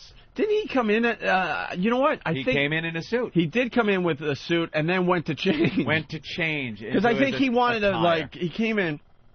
He wanted to feel out the atmosphere, okay, all right, I think I could do this here. We had to bite our lips not to make fun of this guy because we were like, yes, very serious, of course, it's what you're into. No problem. Just to make him feel good about himself so he'd put the diapers on. So then we go to... Dude, this is our jobs. It's amazing. So we, Exactly. So we take a commercial break and we do the big introduction. Door opens. The guy comes in just wearing a diaper. Yep. Anthony and I just burst out. We couldn't contain it. The guy was wearing diapers. He was wearing diapers with the old school frilly thing around the legs. Old school diapers. Yeah. And he had a bib thing and that little hat, that little ties around your chin baby hat. And this isn't Halloween dress-up costume thing. This guy was serious. He was deadly serious about this stuff. Oh, what an ass. He walked in, big fat guy with the diapers and the hat thing. You laughed at him? Oh, we openly. And it wasn't we were trying to be... it wasn't... For once, we were not trying to be dicks because we understood that this would just be cool radio, right? But as soon as he walked in, lost just it. Thinking about it, I got to laugh again. I tried not looking at Opie. He tried not looking at me because we knew it was all over if we even glanced at each other. Peripheral vision of each other, we were going to lose it. And he walked in, and it was just all over. And then Spike started giving him, mothering him. Yeah. She took her shirt off. Yeah. She had a big set of tits. She had huge, natural, heavy boobs. And the guy, it wasn't even a suckling thing. The guy just cuddled. He, kind of got into the fetal position a little bit. And if you need a reference to what that position is, just look over to the shelf over there. Goddamn thing. And she would cradle him, and he put his head against her breast and would just start going... making baby sounds. I have never wanted to just shoot somebody or beat them with a bat so much in my life. You know how that fetish should end? She shakes him until he dies.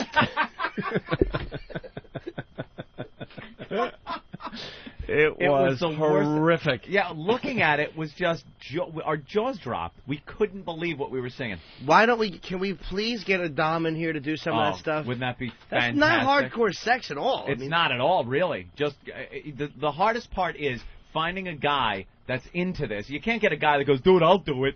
You need somebody that is into this and really, lives this lifestyle to come in and, expose himself, open himself up to the ridicule. Eric is searching FoundryMusic.com because we took pictures that day. Oh, there are plenty of pictures. But I don't know. It's going to take forever because this is really, really old school. Yeah. Well, if there are pictures, I'm sure they'll be up on Foundry at some point. I know I would love a reference picture to look at now. My God, the image I have in my head, it was definitely a Baby Huey thing. We were calling him Baby Huey.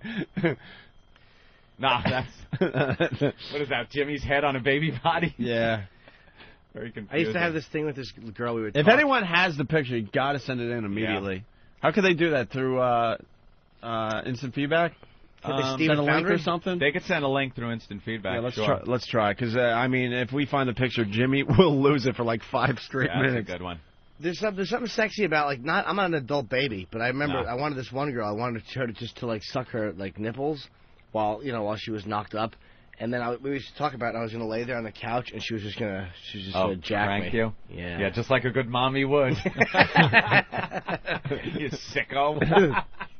There are people that are into, the baby thing is one whole freak show. But there are people that are into the lactating moms and stuff like that, and they enjoy, suckling. Oh. That sweet, sugary milk. Who knows what it tastes like? Exactly, Jimmy. Who the hell knows? I've read enough about it. I got nothing. No, you're lying now. Remember the contest we had? You took a taste somewhere. I'd love to tell you that I did. I didn't. All right. Remember the contest we had with the lactating girls who could shoot the furthest? Yeah. What a couple of asses we are. We had pregnant women come in and have a squirt off, and we measured to see how far they could lactate. How far these they could women were squirt. so proud. Oh, they were really proud, and I couldn't stay in the room. Like, I had to hide because I was so petrified of one little droplet, one little spray droplet getting even close to me. You wouldn't suck that warm... Oh, yeah. The warm, Stop it. sugary treat from those Stop. fatty glands? That's enough. That's enough. Oh, my God. No. It was hilarious. Fills your mouth, you got to swallow. Anyway. Ugh. It's always like one of those gags on the sitcoms where they have the pregnant woman and she puts the milk in the fridge, you know? They take it out and put it in the fridge to feed the kid later, and one of the sitcom people goes, "Oh, milk," and drinks it. Makes me gag. Yeah. That's terrific. That's terrific. That's terrific. And, horrible. You know, it's supposed to be very sweet, though, because babies like sweet things. Really? All right, well. Toughened your nipples, didn't it? Eric, go to instant feedback. I know someone out there, one of our hardcore listeners, has the pictures. They've got to send it in. All All right, right. you an adult baby? Anyway, we should seg into the perv story. Oh, God damn. I'm fascinated with pervs. I gotta tell you. Well, who isn't, Opie? Because there's something that just goes on in their heads.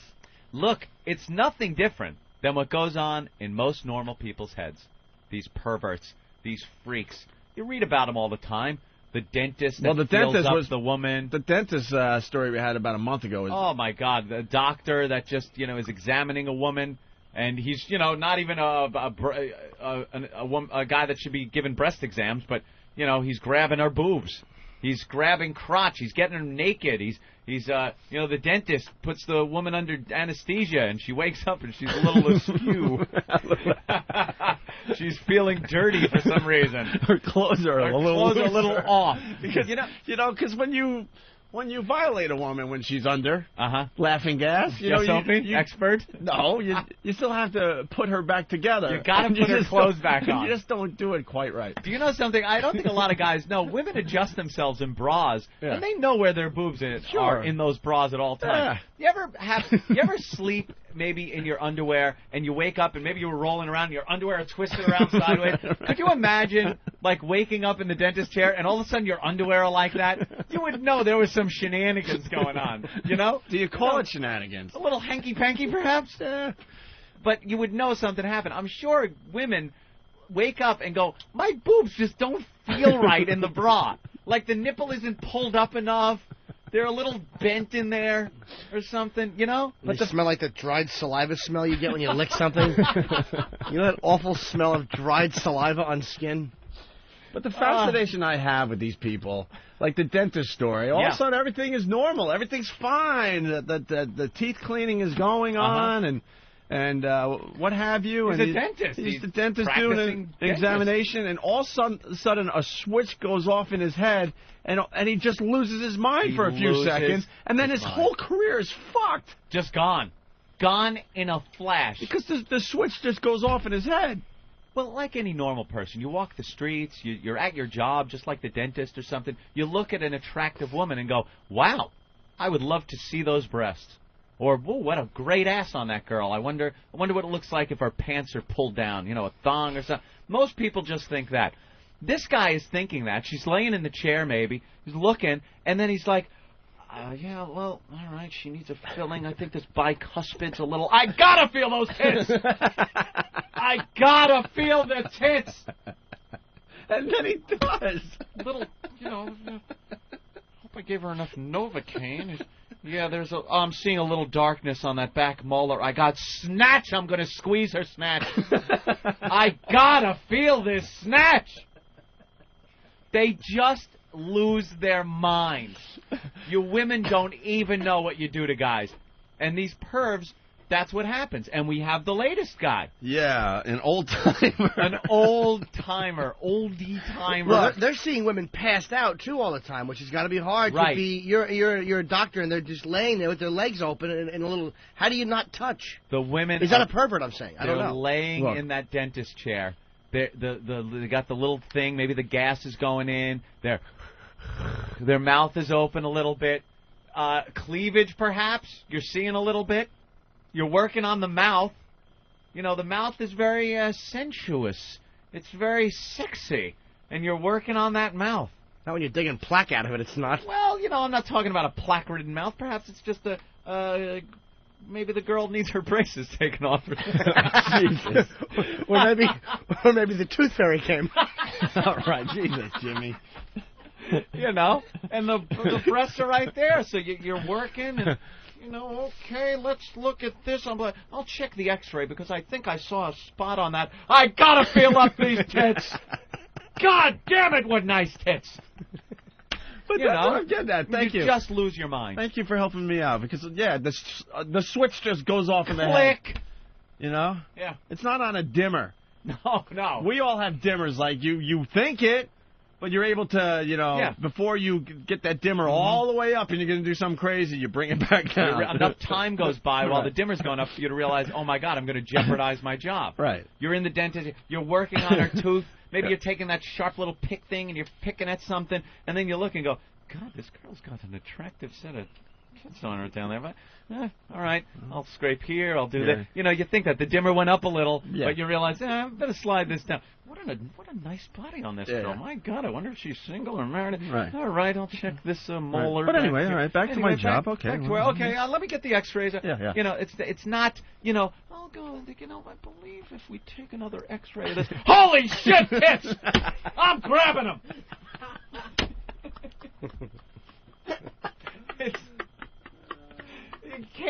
You can't just flip the pervert switch.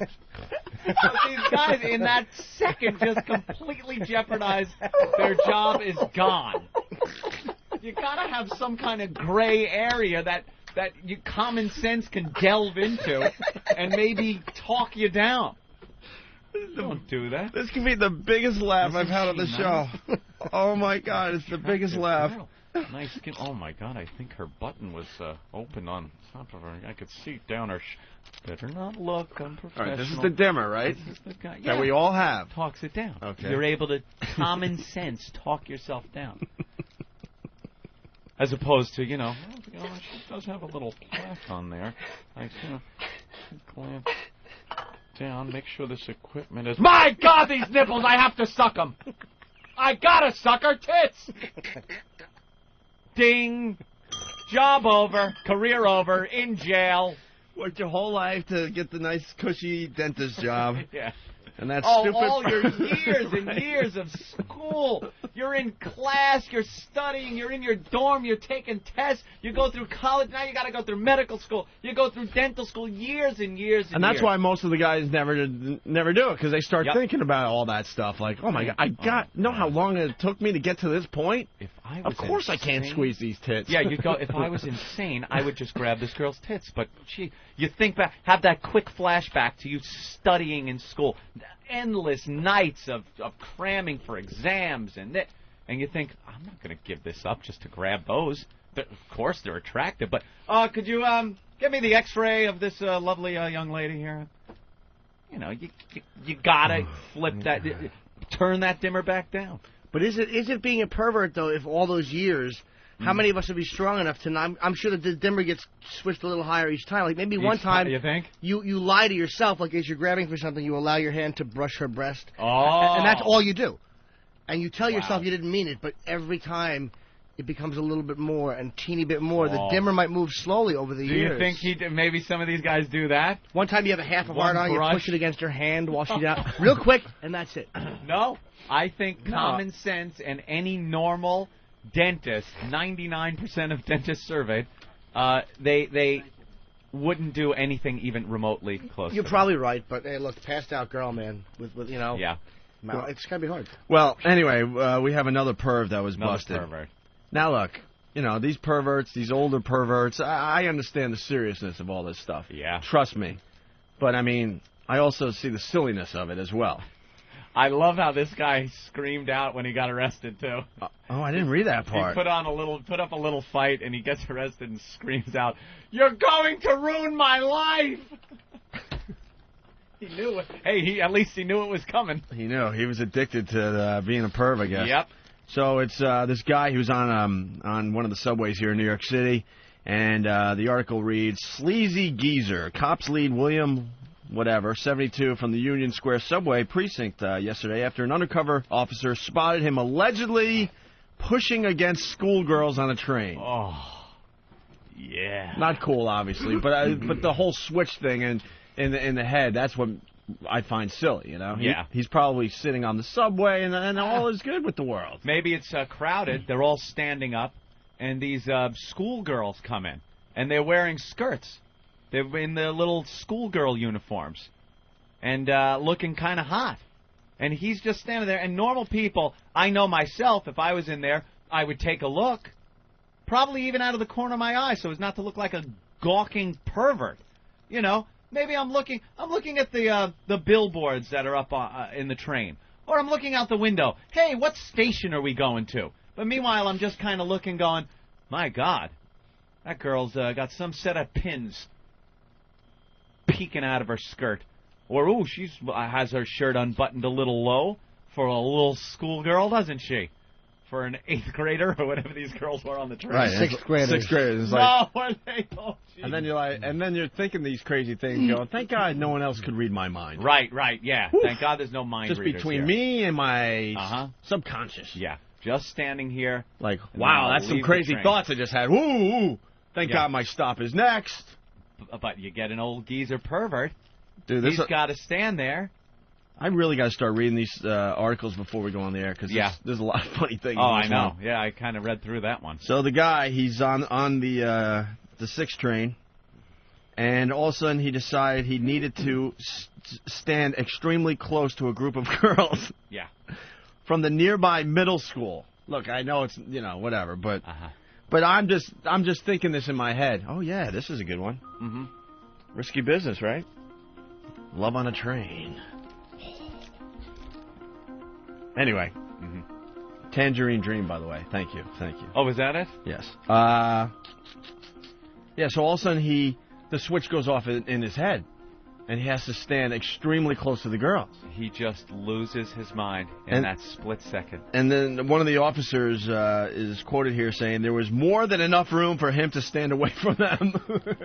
Oh, so then it must have been really creepy. Yeah. It wasn't even like a crowded train, right? Where you're kind of brushing up against people. Where you could get a good lawyer, and he would be like, "Look, man, it was a crowded train, and there was some kind of, an abrupt stop, and he bumped into her." It's bouncing, the train's bouncing, bouncing, of course.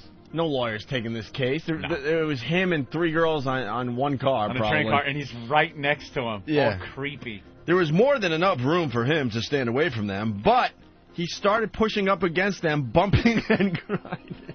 Oh. He lost it. The He's perv looking at switch the went girls. off in his head. He's looking at the girls on the train. Oh, attractive girls.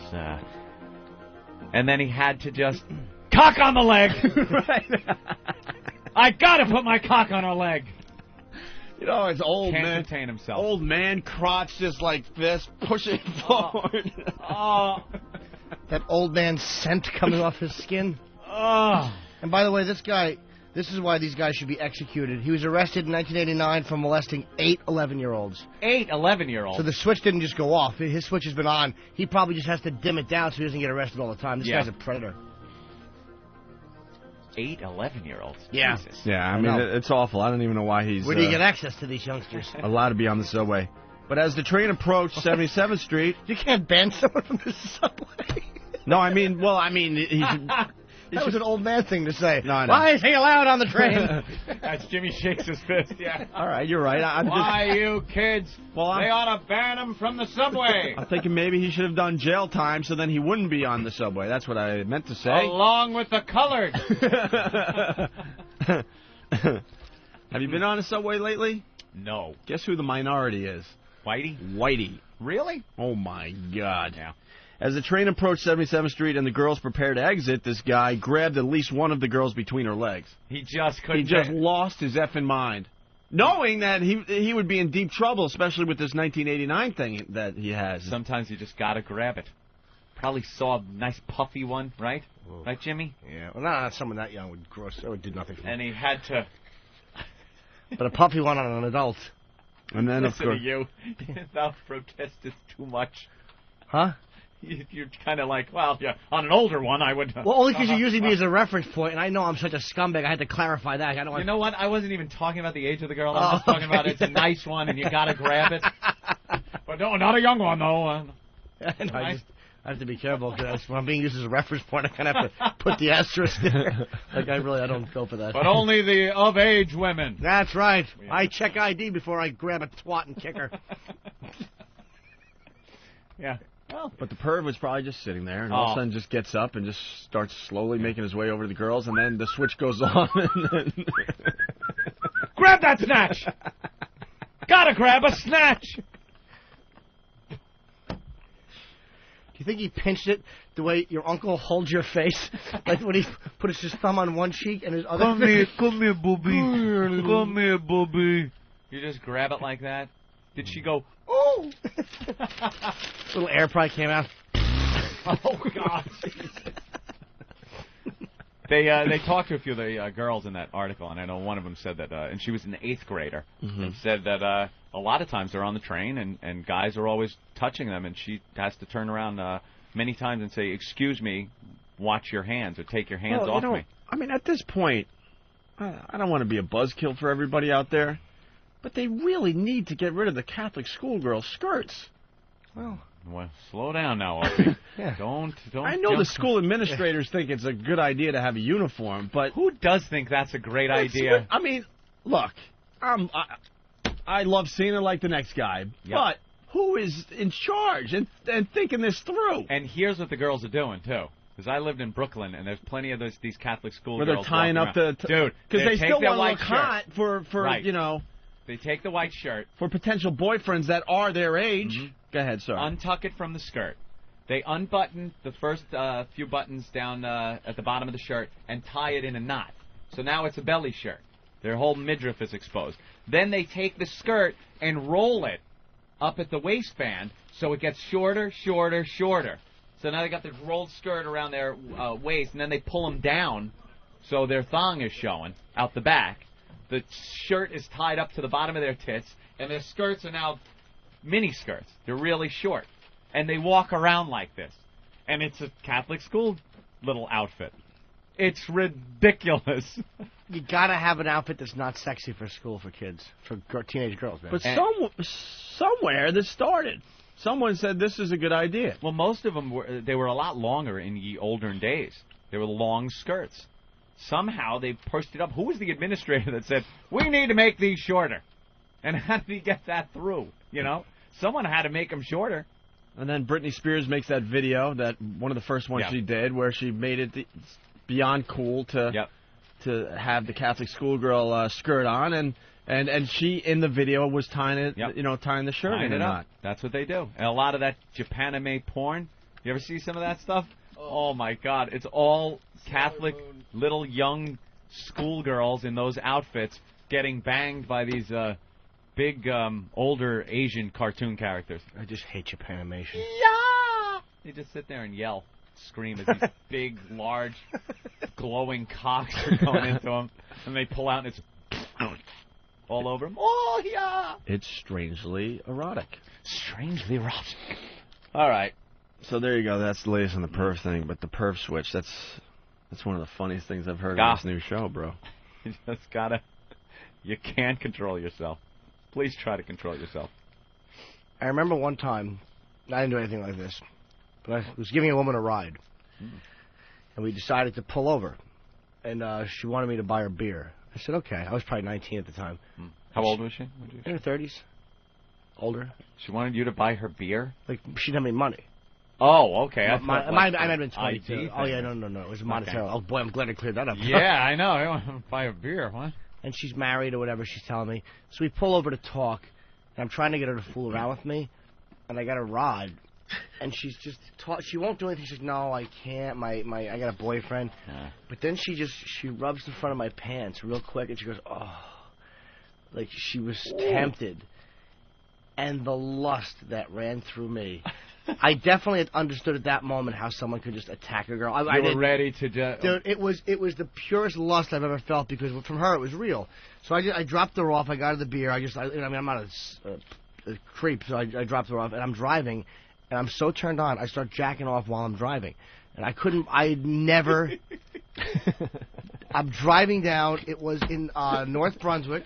It was, I forget the name of the street, but I'm driving, and I'm jerking off. And then I saw my friend Dean walking, so I put my mule away real quick and pulled over and talked to him. But I was up later. Yeah, but I mean, I understood at that moment. That's how those things happen. You get so hit with that lust, you can't do anything about it. Knowing you, I'm surprised you didn't say, you mind if I just, take this out then and take care of myself with you in the car? Believe me, right now, that's exactly what I do. But I was younger back then. Like your M.O. Well, young back then. The point I want to make here is everyone has that perv switch. Yep. But most people control it. Yeah. It's kept under control. Mm-hmm. I guess I did control it. Hey, we got something that I think could be a huge laugh today. Yeah. Hope you're enjoying the show. Especially the new people out there. We haven't really acknowledged them yet. A lot of new folk. The Terry Schiavo and the Pat O'Brien sex tapes. We had a lot of fun with the Pat O'Brien sex tapes just before we went on break. A couple new ones came in as we were on vacation. Right. And I love this. How do we set this up? Well, it's it's the Immigrant Song, Anthony. Yeah, Immigrant Song with the Pat O'Brien and Terry Schiavo. Yeah. Now, obviously, there's no surprise here. Like, you know what's coming, but it's just as funny as if it was a surprise. I'm sorry. When I heard this, I was laughing my balls off, and I knew exactly what was coming. So, without further ado, here it is.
This weekend, it's time to take XM satellite radio along for the ride. XM gives you 100% commercial-free music. It's the ultimate playlist with channels for album rock, alternative, heavy metal, hip-hop, unsigned bands, blues, jazz, There's an XM channel for everyone in the family, including the biggest names in news, sports, talk, and comedy. All in digital quality sound for less than $10 a month. No wonder it's the most listened to satellite radio service. The XM Roadie from Delphi can turn any radio into an XM radio. It's the smallest satellite radio ever, so it looks great on your dashboard. Plus, for a limited time, you'll also get a free home kit so you can connect XM to any home stereo. XM makes a great graduation or Father's Day gift. Check it out. Electronic stores, including Best Buy and Circuit City. Beyond AM, beyond FM, it's XM Satellite Radio. Everybody talking about the Opie and Anthony show. We don't care. Keep talking. I know I'm a loser. You're a jerk-off. A douche. You effing tool. I'm a tool. I'm a dumb twat. Okay, pathetic. Did someone just shoot me in the head?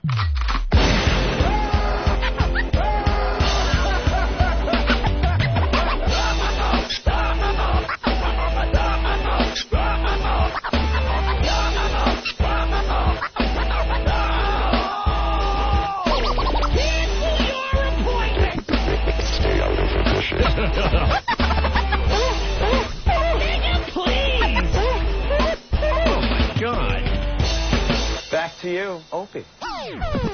Hey, everyone, it's your good pal, Phil McCracken. Boy, I got a rock-hard one here in my bag, because I'm diddling myself. You're a kid toucher. I'll bag anything with a hoe. Opie and Anthony. Hey, let's go touch some children. Okay, terrific. Thank you. The Opie and Anthony Show. Let's do it! The Opie and Anthony Show.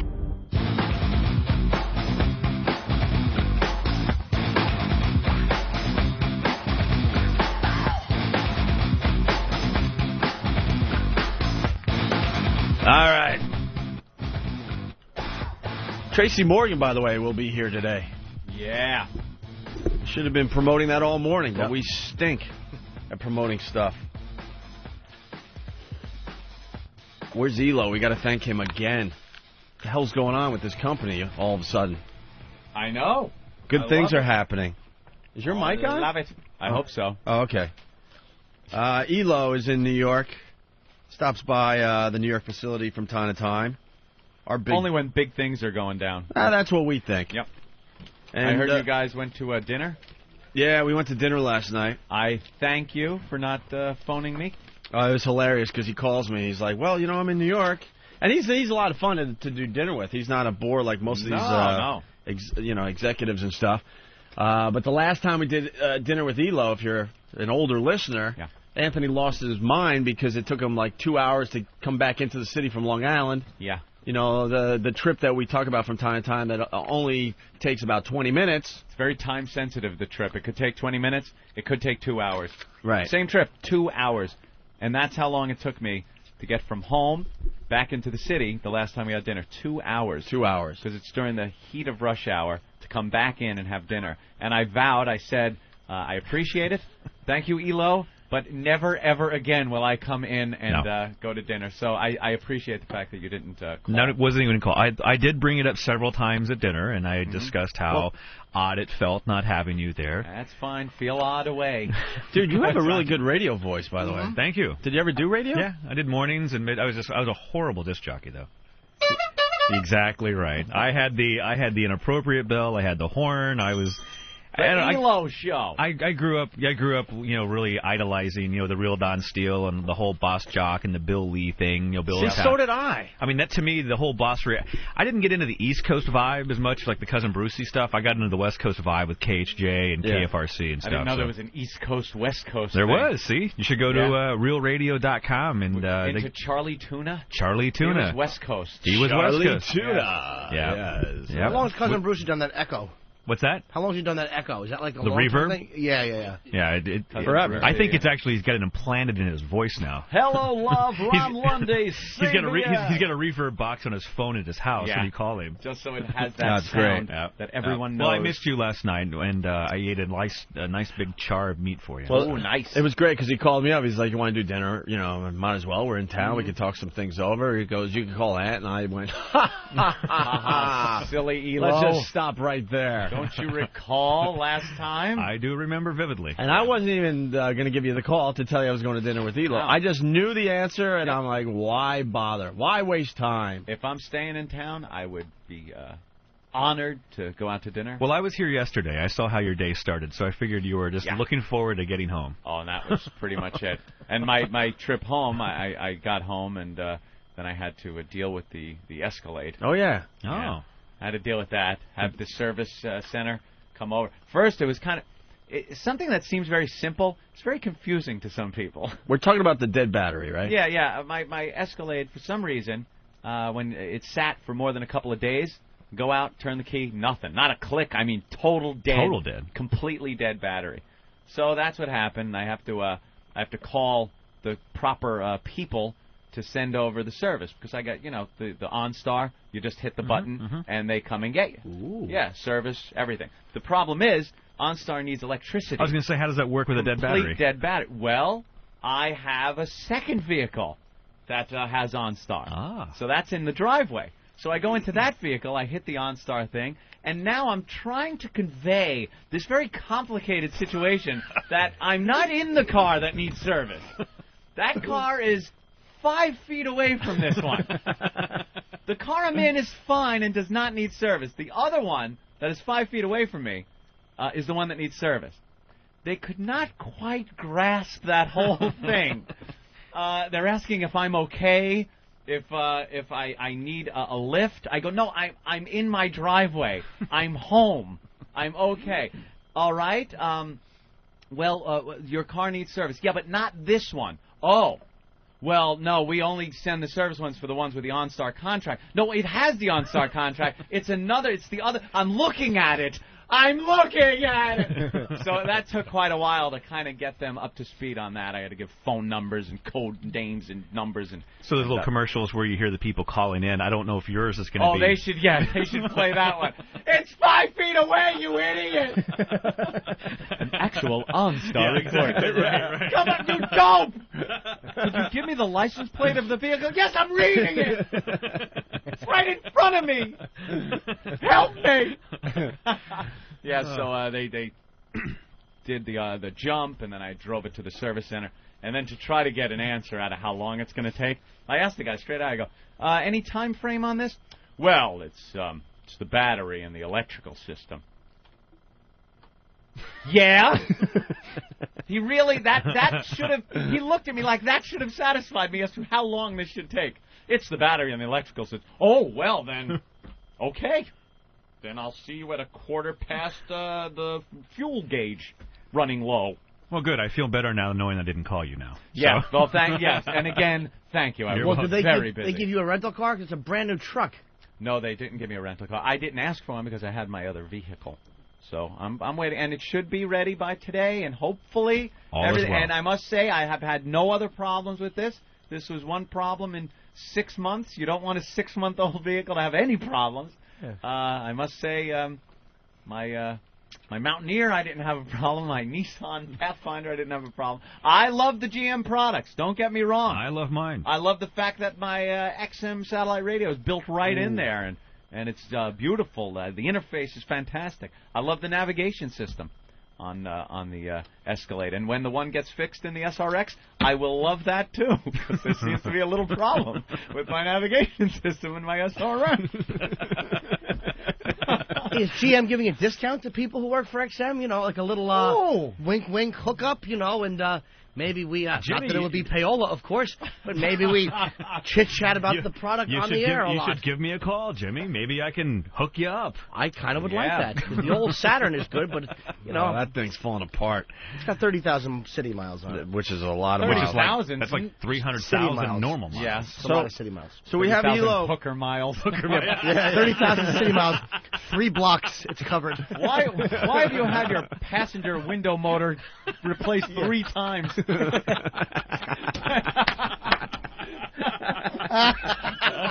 Hi, Daddy. How you doing? Why are there blonde wig hairs in the ceiling fiber? Oh, God. Hooker miles. I love it. great. Well, yeah. So thank you for not calling us. I was, as you can see, very busy. The reason Elo's in the studio, Anthony. Yeah. XM is rocking and rolling.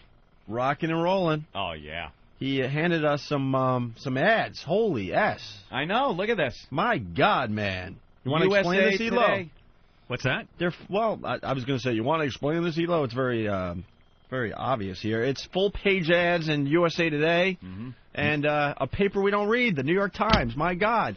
We would have found this ourselves if we read the paper. What paper is that? The New York Times. New York That's in New York? It's local paper. Is that a local paper in New York? I've never heard of it. Once again, for the newbies, this is a newspaper that's one of those big papers that is... I hate the big papers where it's... You can't read it right. It's that huge paper that you have to know how to fold to Fold read. right. There's a proper way to fold Stupid. it. And the only people that know that fold move are the businessmen on the train. Yeah. Like that read it. I can show you. I can do that. Oh, you can do it? Well, you're the absolutely, businessman absolutely, on the train. right. So We do use the New York Times to cover up the windows so the faggots that we work with don't see any breasts.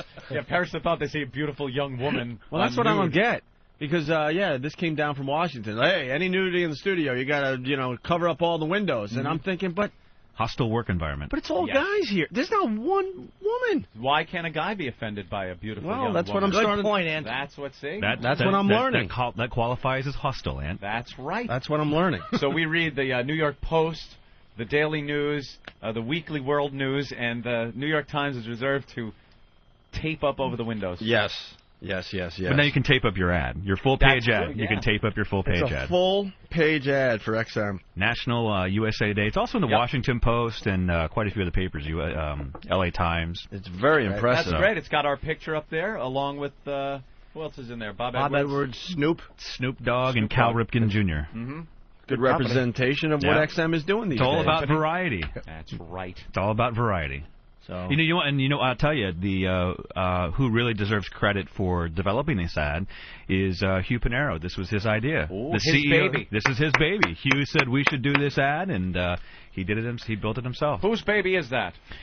I'll buy that baby. What's the Opie and Anthony ad say? What do you mean? I just thought that it might have some text or something. You son of a bitch. Why? I haven't read it. I am wondering. You never satisfied Jimmy. Yeah, it's a huge ad. It's a really bad picture, once again, of Anthony and I, because no one warns us when these pictures are going to be taken. No, when we're at work, like halfway through the show, they go, hey, we're taking pictures for a national ad. Right. Oh, thanks. I would have showered. Showered would have been nice, sure. Mm-hmm. Maybe a But I like it haircut. better than the cartoon, though. I got to tell agree. you, the cartoon, I'm a little over. Yeah, enough with the two caricatures of the Down syndrome heads. How about somebody? By the way, you gave me such a complex with my hair, with my Down syndrome hair. I actually got a cut. You don't have Down syndrome head. Well, that's what you said. No, that's not true. You I didn't lie. mean it when you're sitting right in front of me. He's got a great head of hair on. He certainly does. I changed it. All right, it says Opie and Anthony on High Voltage XM, Channel 202. Everyone's favorite radio duo is back, and now they're as outrageous as ever. There you go. Whack it. Hit the bell. Catch their daily show featuring... Oh, you're on. You're on. It's good. I heard it good. What's wrong? I think my leg just hit something, and wait a minute, let me try.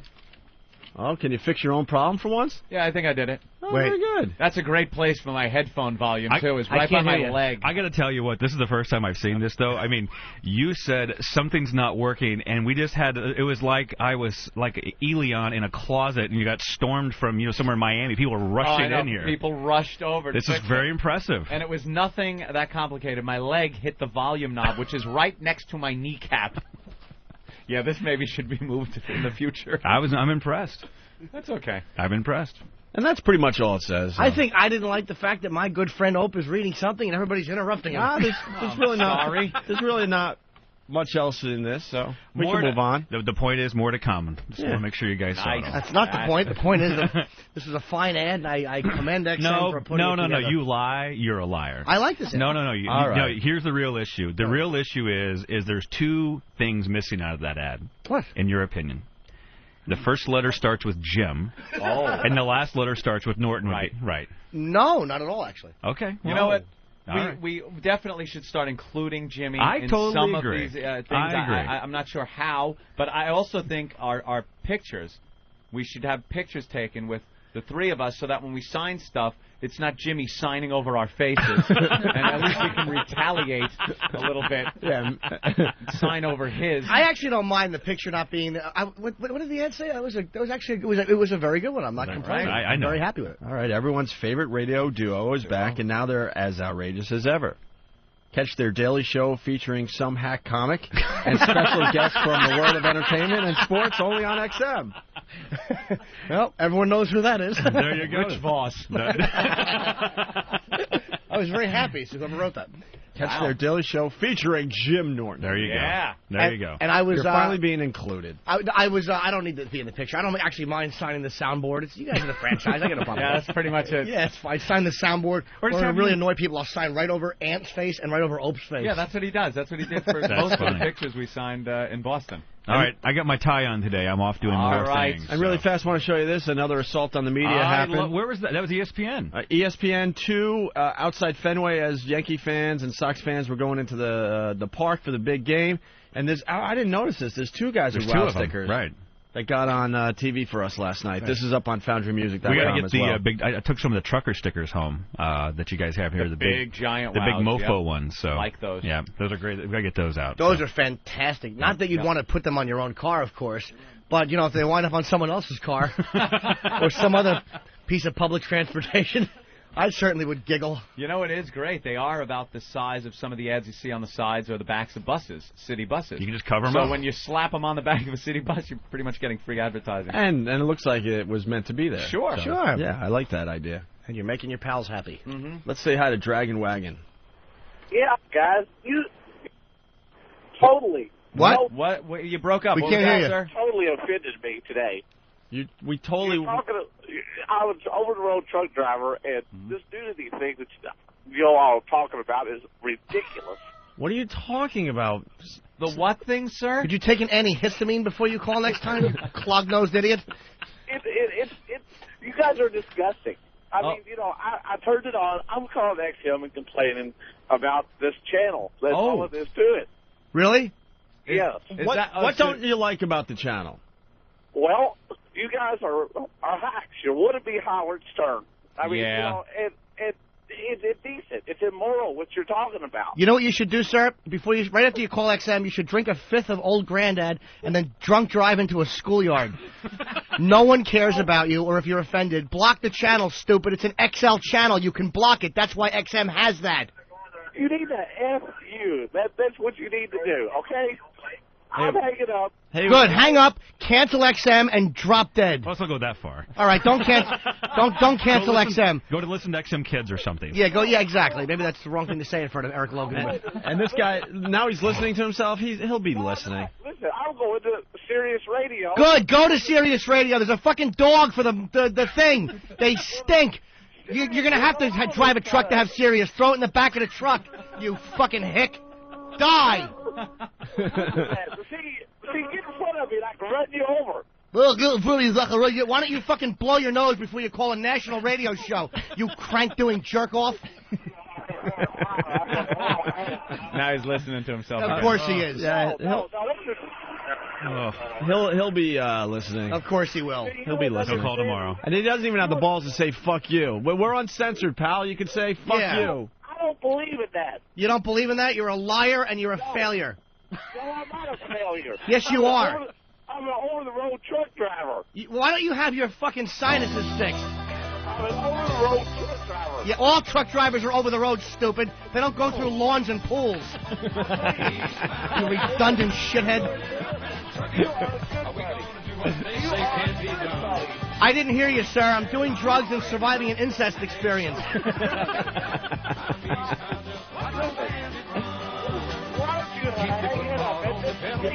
Drink up for the Dragon Wagon. Is that his name? Dragon Wagon? Dragon Wagon, you got your ears on.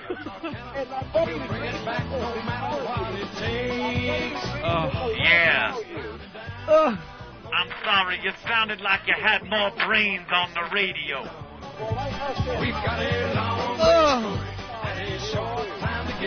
Hold on, sir.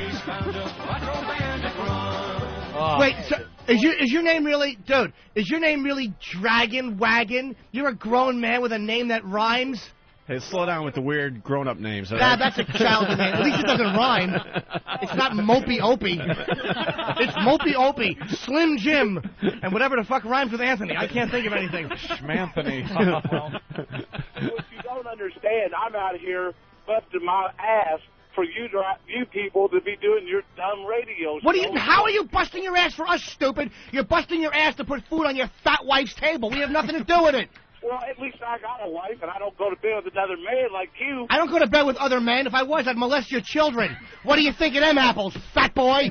What are you going to do when we stop delivering our roads out of here and you don't have toilet paper to wipe your nasty rear end? I don't need toilet paper. I hire prostitutes to clean it with their hands. And my father was a truck driver, so I like truck drivers. It's you I don't like. No, you're the type that voted for George Bush, aren't you? You're the type that... No, sir, I don't vote. I talk a lot of shit, and then I sit home on Election Day. That's the beauty of me. But you're the reason the fuel prices are so high in this country driving... I'm the reason, you motherfucker! You drive a truck! I have a Saturn. I cruise prostitutes in Manhattan. Your food has to get there. You have fucking 80 gallons of fuel in your vehicle. I go a month on a gallon of gas. 43rd Street to 15th Street. Circle for 4 hours, back home. Hybrid. What? Why don't you get us a Toyota hybrid or something that saves fuel and running our fuel prices out? Why don't I get a hybrid? You're driving an 18-wheeler. Yeah, but I have to. This is a purpose. You know, it's a purpose? But what are you talking about, dude? What the fuck are you talking about? You're not this man who's making a difference. If you died, some other fatso would sit right where you're sitting and go, drive, gas, go. Nobody would miss you. He could go home and fuck your wife. She wouldn't even notice it wasn't you. Well, I'll tell you what. You just keep on going down with your little radio show. I'm calling XM. I'm making a complaint. We got the head of programming is right here. I've logged. He's not happy. I got it. Dragon Wagon is not happy. I have it. Yeah, Dragon Wagon. I will pray for you. We got it. Pray for you. You're going to pray for me? Do something else while you're on your knees in a rest area. You fucking fat glory hole loving nobody. I will put you on my church's pray list. You do that, and then you should fucking hook it up to the church. I fucked that one up. Fuck You were rolling. You were rolling without an error for the whole time. That's all right. I just couldn't think of the jerk reference real quick. Dragon Wagon got me. Let me have a Diablo sandwich, a Dr. Pepper. Make it fast. I'm in a goddamn hurry. Hey, Dragon Wagon. He hung up. Oh, did he really? Yes. Fuck. As soon as I get home, the first thing I'm going to do is punch your mama in the mouth. We haven't had one of those jerk-offs in a long time. Isn't it great? I hope you're listening right now as you're rolling over in a ditch. Isn't it great? I love it. Being on the premium channel, when we were on premium, we never really got those. We can do no wrong. As somebody who's been a fan of this show it's been such a long time since I've heard one of those calls. We haven't had one of those. A guy that has XM, he's going through the channels, he hears us, and of course he's captivated by it. He's got to listen. He can't just turn it off. There's something about being offended and hating something to the point where you can't tune away from it. And that's what and guaranteed he's still listening. He will be listening tomorrow, and he will continue to listen. Well, and you know what, though? But he gives truckers a bad name. We love truckers. Oh, well, of truckers. course.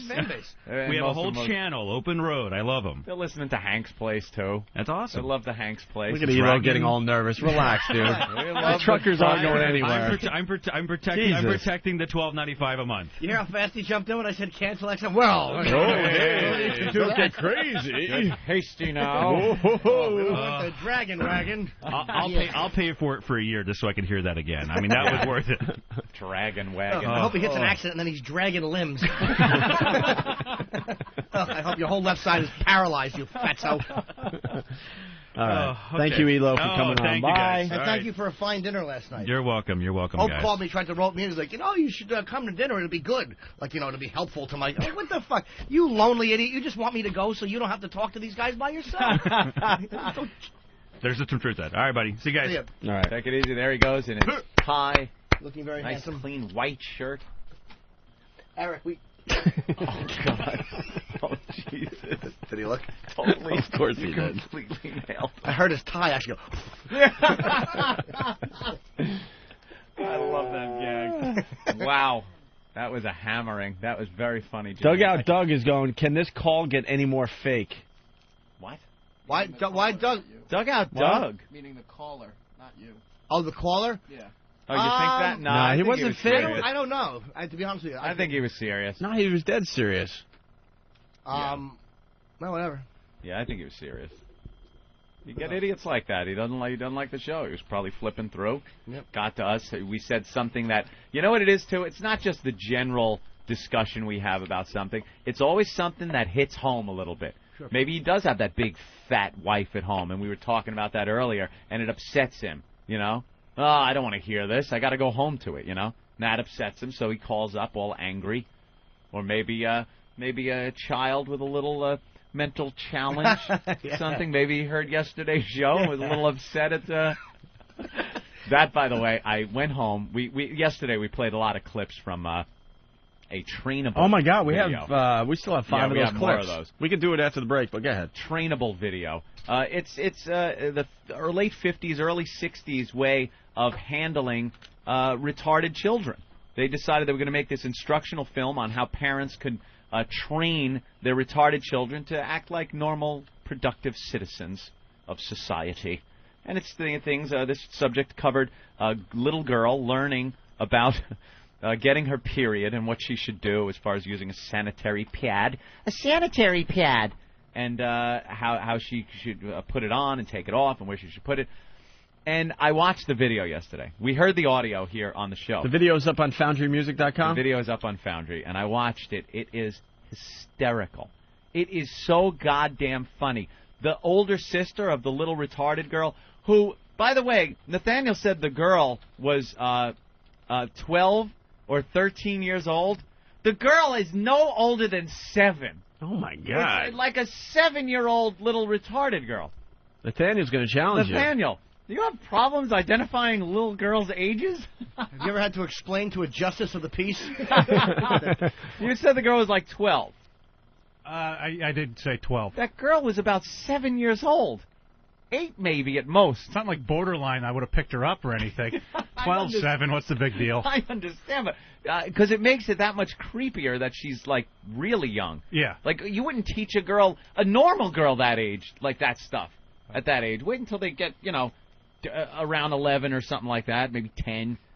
But this girl was like 7 years old. It was all creepy. The older sister brings her in the bathroom. This stark nothing bathroom set it's like a toilet in a box. It's pretty much it. With this old cabinet with her maxi pads in the cabinet, and she's pulling them out. And then the highlight of this film is when the older sister sits on the toilet, pulls her panties, these big 50s bloomers down, and pulls the used maxi pad out. And it's in color. This film is in color. It's not black and white. Dude, it is like she spread cherry jelly all over the entire pad. You could not possibly see a more used pad than this. And she's showing it. This is a used pad. We take it off, roll it up. Now wrap it up in paper so it doesn't make a mess, and put it in the nearest wastebasket. And then she makes the little girl put a pad on her little panties and walk around with it for the rest of the day to practice. It is the sickest film. It's up on Foundry. I implore you to check it out. She's just bleeding into her underwear like a punched mouth. What?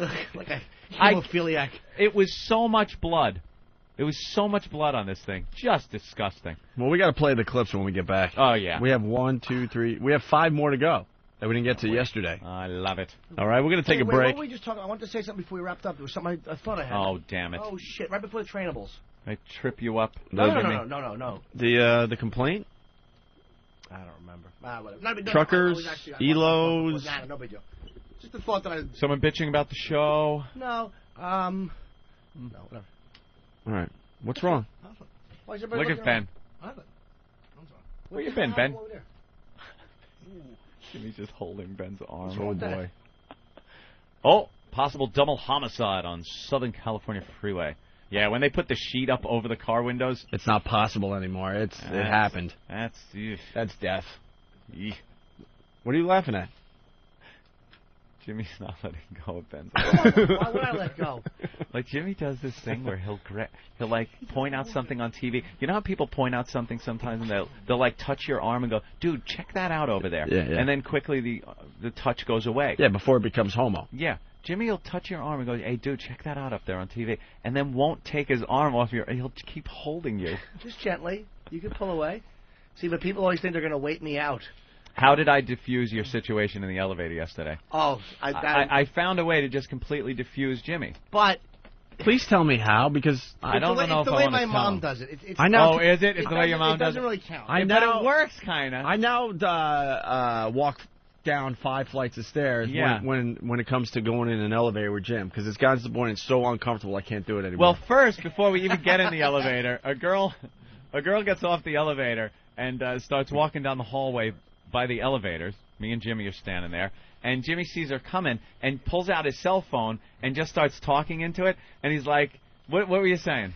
Something about her being pregnant? I know she's pregnant, but she's going to get rid of it. Yeah, because I don't want it, and I'm going to tell her.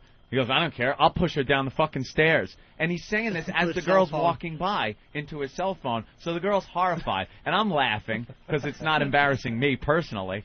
Then the elevator door opens up, and there's like 4 people in the elevator. And now I know I got to get in this elevator with Jimmy, which is a nightmare because he will just embarrass the hell out of you in front of complete strangers. I gave up on it. I now walk downstairs. You walk in, and what he'll do is the second the door shuts, he'll put his hand on your shoulder, rub your neck, and go, "Oh, sweetie, I'm so sorry. I'm so sorry about last night. Can't we just talk about it and make up?" And you're in front of an elevator full of people.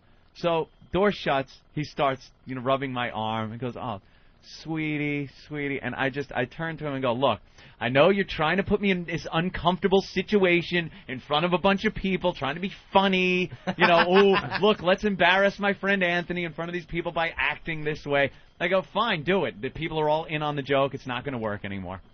And it pretty much diffuses the situation. It did, but there is a way around that. How's that, grabbing my cock? No. That's when we're alone. I don't need those cock blockers on the elevator interfering. Pesky people. No, but how do you?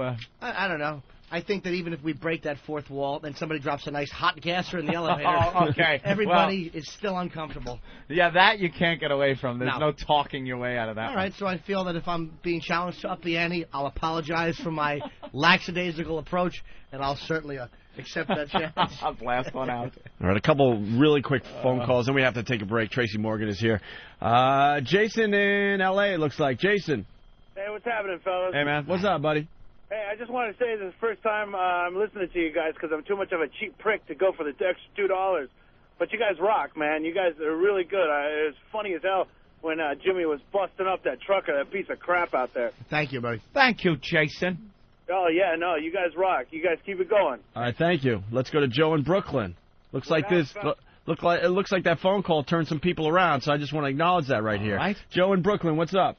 What's going on, fellas? Hey. What's up, Sugar Tits? Listen, Hi. I just want to let you guys know, I was in a union meeting because I'm a fucking union rep for Verizon. We had about 125 people there, so I got my radio by my cubicle. All of a sudden, I turn around, I see a bunch of fucking people surrounding me. They were all listening to Jimmy just rip into this fucking hillbilly. You guys have got to make a fucking promo out of that. That is classic. Thank you, classic. Punch I'm it out, sure folks. Steve is on it as we speak. Yeah, of course he is. Let's go to Gary in Michigan. Gary? Yeah. What's up? Go ahead, Gary. I just started listening to you when you played the worst stuff, and I got to say you guys rock. Love the show. Wish I would have paid the extra $2 back then. Well, we tried to get you aboard, but no one was listening back then for some reason. That's all right. We'll rehash that crap over the next few months anyway. Over the road truck driver. I absolutely love you guys. Over the road. That guy's full of shit. Thanks, man. Thank you, Gary. And Eric from Wisconsin. How we doing this morning, guys? Pretty good, buddy. Hello. Hey, I just called to say I give you guys a thumbs up on how you handle Dragon Wagon. I've been a long-time listener. I had the premium service before this. But I think that you guys got to do something a little bit more on the terms of what you got in your pants, if you remember what I'm talking about. The game, you mean? No, it was you had a bunch of women calling in and describing how they had their muff shaved. Right. That's what I'm saying, the game. Oh, yeah. Yeah, we haven't done Guess What's in My Pants in a while. Yeah, we'll do one of them. All right. Thank All you, right, Eric. thanks, guys. All right. The phones have just exploded, but we have to take a break. Tracy Morgan is here. He's playing Carolines all this weekend in New York City. We love this guy. Yes. We go way back with Tracy. He was at that celebrity softball game, pretty much naked, pitching in front of like 6,000 people. We got to rehash that story a little bit and see what he's been up to. But in the meantime, we got Howard Stern talking about XM Satellite Radio. Want to thank Howard for doing the commercial for us. Anything for a buck. Of course. Speaking of trainables, here's the biggest one out there. If you're planning a road trip this weekend, it's time to take XM Satellite Radio along for the ride. XM gives you 100% commercial-free music. It's the ultimate playlist with channels for album rock, alternative, heavy metal, hip-hop, unsigned bands, blues, jazz. There's an XM channel for everyone in the family, including the biggest names in news, sports, talk, and comedy. All in digital quality sound for less than $10 a month. No wonder it's the most listened to satellite radio service. The XM Roadie from Delphi can turn any radio into an XM radio. It's the smallest satellite radio ever, so it looks great on your dashboard. Plus, for a limited time, you'll also get a free home kit so you can connect XM to any home stereo. XM makes a great graduation or Father's Day gift. Check it out. Electronic stores, including Best Buy and Circuit City. Beyond AM, beyond FM, it's XM Satellite Radio.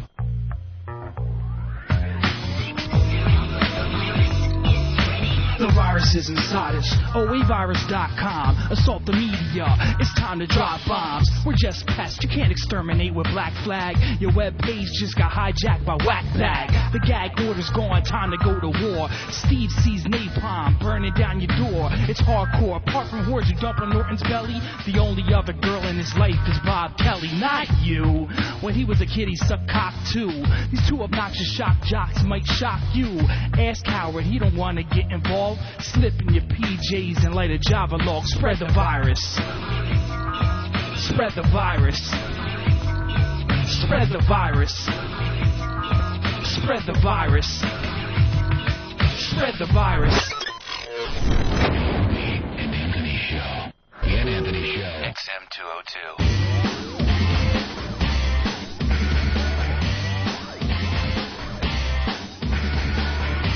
We're having a good one today. Thanks for checking out the show today, guys. Greatly appreciate it. We still have a lot to do today, man. Who's the broad? Oh, Jesus. Do you know one of the XM Human Resources people are out there? So you're saying who's the broad? What? Yeah. Which one? I'm not pointing her out. Nice. Let's calm down. What? Human Resources? By the way, we got to talk to Dee Dee, hopefully today, maybe tomorrow. Dee Dee, our friend from Washington, she's working on a movie called Lubricated in Lunacy. Really? Yeah, Dee Dee with the crazy voice that we love. What happened? This kid made a 911 call. He's like, there's blood coming out of my dad's mouth, and he fell off the bed. And the operator says something. He goes, I don't know, but I think they're dead. She goes, what do you mean, sweetheart? He goes, I don't know. Oh, wow, I don't know. Uh-oh. And there was blood. The kid's 911 call. I wish I had a copy of that. Poor kid. All right, his parents have been murdered. Yeah, parents probably killed. Yeah, poor little fella. I thought it was the other story. That's why I said, what's going on? There's a few 911 calls in the news today. There's another one. I guess the call. Yeah, let's get Tracy in here, and we'll just continue the show. Steve, there's a Lacey Peterson 911 call that came in, like the original call, I guess. Oh, really? And I think it's Scott calling 911. We might want to get that, too. Really? Anything to put more mileage on that story, Jimmy. Oh, please, yeah. Are we doing a baseball Tracy! game? What's up, Tracy? Tracy Morgan in studio. His first visit on the brand new show. He's going to be at Caroline's tomorrow, Saturday, and Sunday. 212-757-4100 for ticket information. But, I mean, you've blown up so big, we don't even have to sell these shows, right? When? Wow. You've blown up, bro. A little bit. bit. You know, I'm still out there getting them pregnant and stuff. Yeah? Yes. You don't wear bags? Ever? Nah, never. Hey, where's Kim? Let me. Can I smell Kim? Thank you. Sniffing Jimmy's fingers? Yes. That's great. I think she said her name was Kim. She had a wig and a Kobe jersey. I hope it was a she. It's good to be back here with you guys, man. I miss you. Yeah, word up. Definitely. Well, last time we saw each other, we went through, 30 cases at the baseball game? I was pitching. Yeah, we first met Tracy. Jim Brewer introduced us to Tracy. Brewer was talking about Tracy Morgan for years, and we finally got to meet Tracy at our celebrity softball game. Brewer just brought him along. He wasn't really doing our show at that point or anything. and Tracy just freaking stole the show. I had a great time, man. At one point, I was in like the pool naked with like 2 chicks, man. Well, you got to understand, we do these celebrity softball games from time to time, and there were 6,000 people at the last one. No exaggeration. It was sold out at a minor league stadium, and Tracy decided he needed a pitch, so he walks out of the dugout in just his tighty whities, man, his underwear. It was a jock, right? With your bare Was it a jock? Yeah. It was just a jock strap. That was all jock he was strap wearing. and cleats. And cleats. I'm in the books. I'm in the books now. I mean, they open up the Opie Anthony show. I'm in the books. I'm in the books. You know, no fugazi here. Dude, those pictures have circulated around the internet for years. Yeah.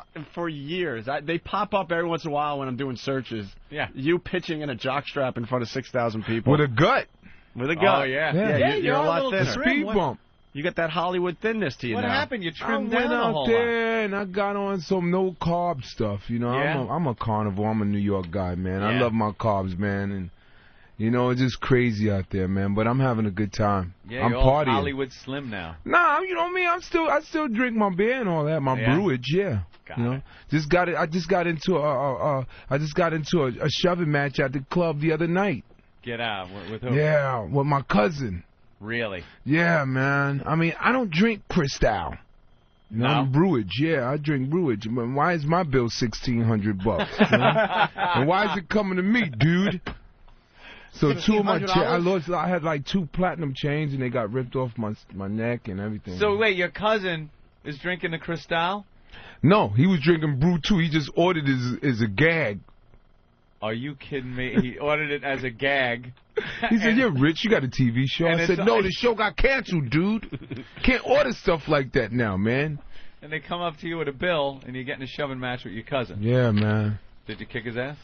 Nah, no punches were thrown. We just grabbed each other's shirts. A few buttons popped off. That was it. Yeah. I broke a nail, though. I'm Hollywood now. You gotta watch out. I don't eat carbs. I'm Hollywood. I'm La Brea. You know, getting back to the celebrity softball game, the best part of the celebrity softball game was afterwards. We were in the locker room. That's what Michael Jackson touched me, but y'all didn't know that.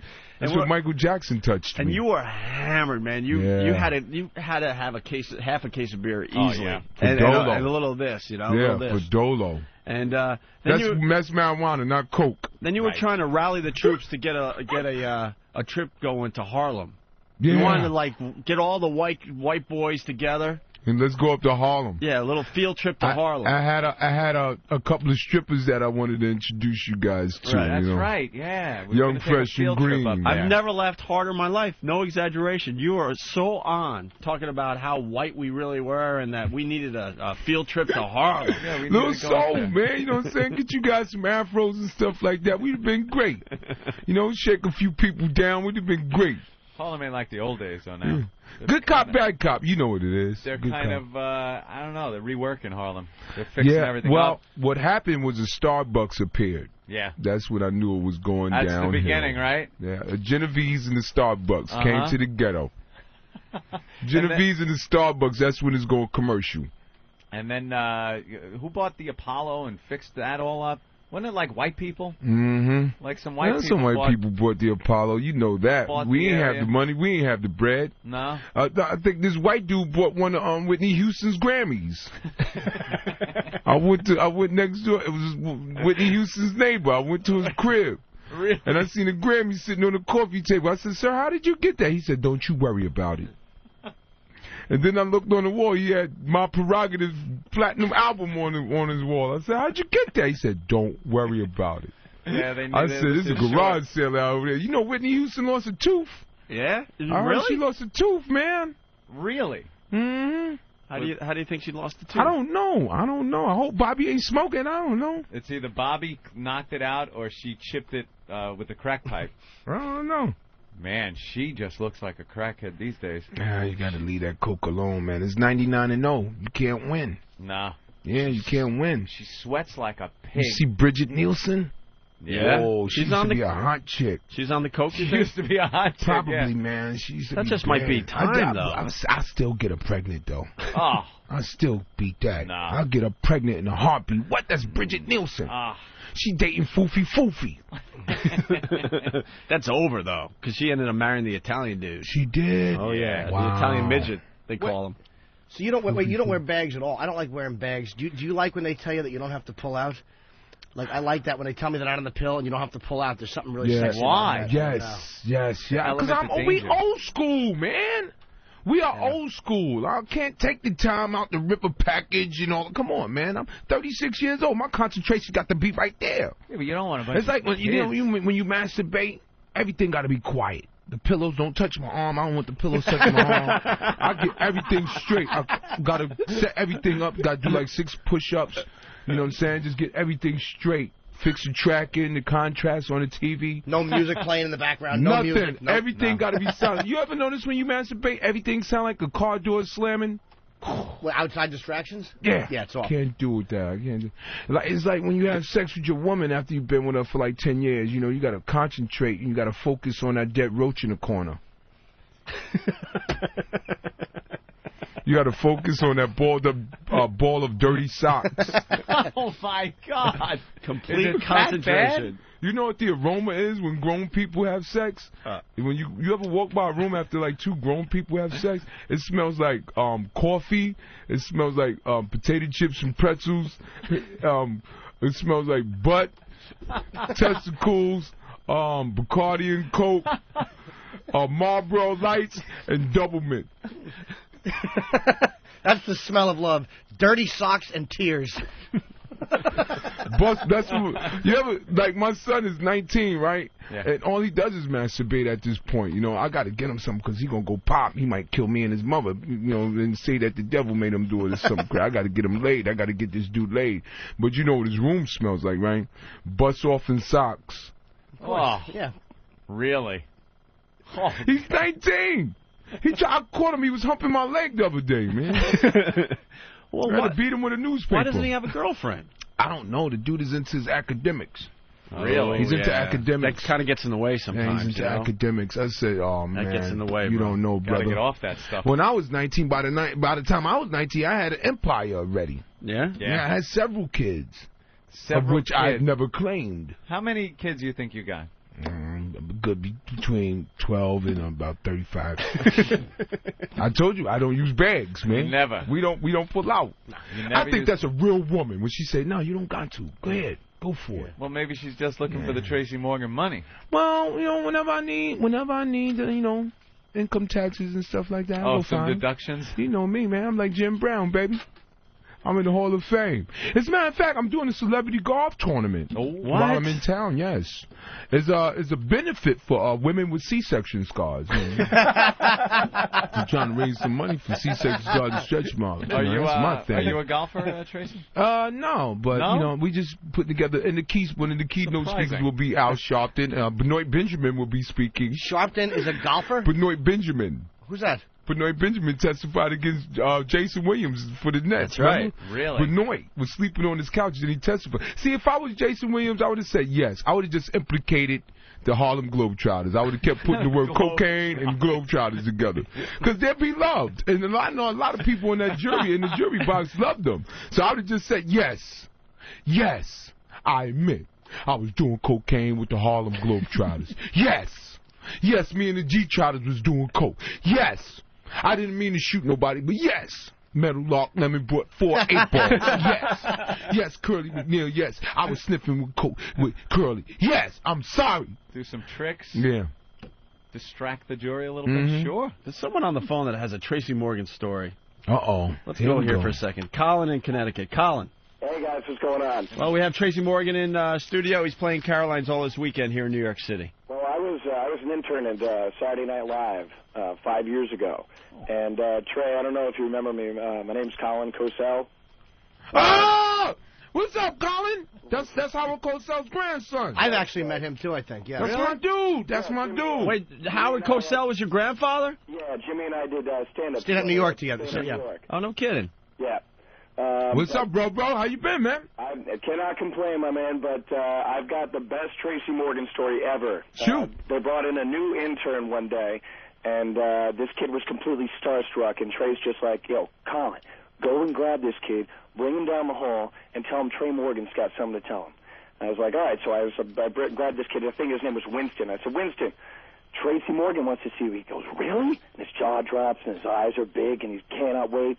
bring him into Tracy Morgan's dressing room because Trey used to let me go and smoke cigarettes in there. Thank you very much, Trey. Right on, baby. And sits him down, and he's got a chair right there, and he pops in this orange video cassette. Now, if you've got an orange video cassette, it's either a Disney film or a nasty-ass porn. And he pops it in, and lo and behold, there's this black dude with this 18-inch dong and this white girl dressed as a cheerleader blowing him. And this kid's fucking eyes blew out of his head.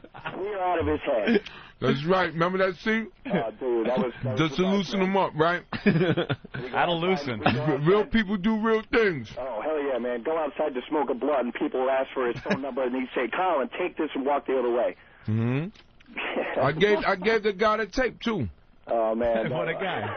That kid was crazy, man. But we had a good time, though. Yeah, we did. But the fact that this is Howard Cosell's grandson. I haven't totally... That was my dude, man. Yo, we used to go to lunch together, man. He used to tell me stories about his grandfather, you know? Yeah, how old were you when he passed away? That was April 23rd, 95. I was 15. So 15. So you had some time with him. I mean, you remember I had a lot of time with him. No, Yeah. he was around constantly. Who has the toupee? I've heard rumors that someone has the toupee. That's impossible. I used to put the tape in for when my grandmother passed away. I used to put the tape in that thing for him. Wow. Yeah. No, we were very, very close. Hey, did you ever meet Ali? Oh, of course. Man. Oh, man, you want to hear a great story? I was 6 years old, and that was the first time I met Ali. 6 years old, and I wake up to this big black man shaking me and saying, come on, little man, your grandfather wants to come have lunch with us. And I wake up, there's this gigantic black man shaking me. And I'm like, what in the fuck is going on? 6 years That's old. all you know at the time. He walks me out, and I'm shaking. I'm like, hi, Papa. Who's this? Oh, you met Muhammad, I see. I'm like, yes, I did. He said, Muhammad is a good friend of mine and the greatest of all time. I was like, okay, this means nothing to me. That is a great impression, dude. Wow. Well, he's... Well, I grew up with him, man. I used to listen to him screaming at the television. We got him into hockey, and he used to yell John Van Beesbrook. We taught him that his nickname was Beezer.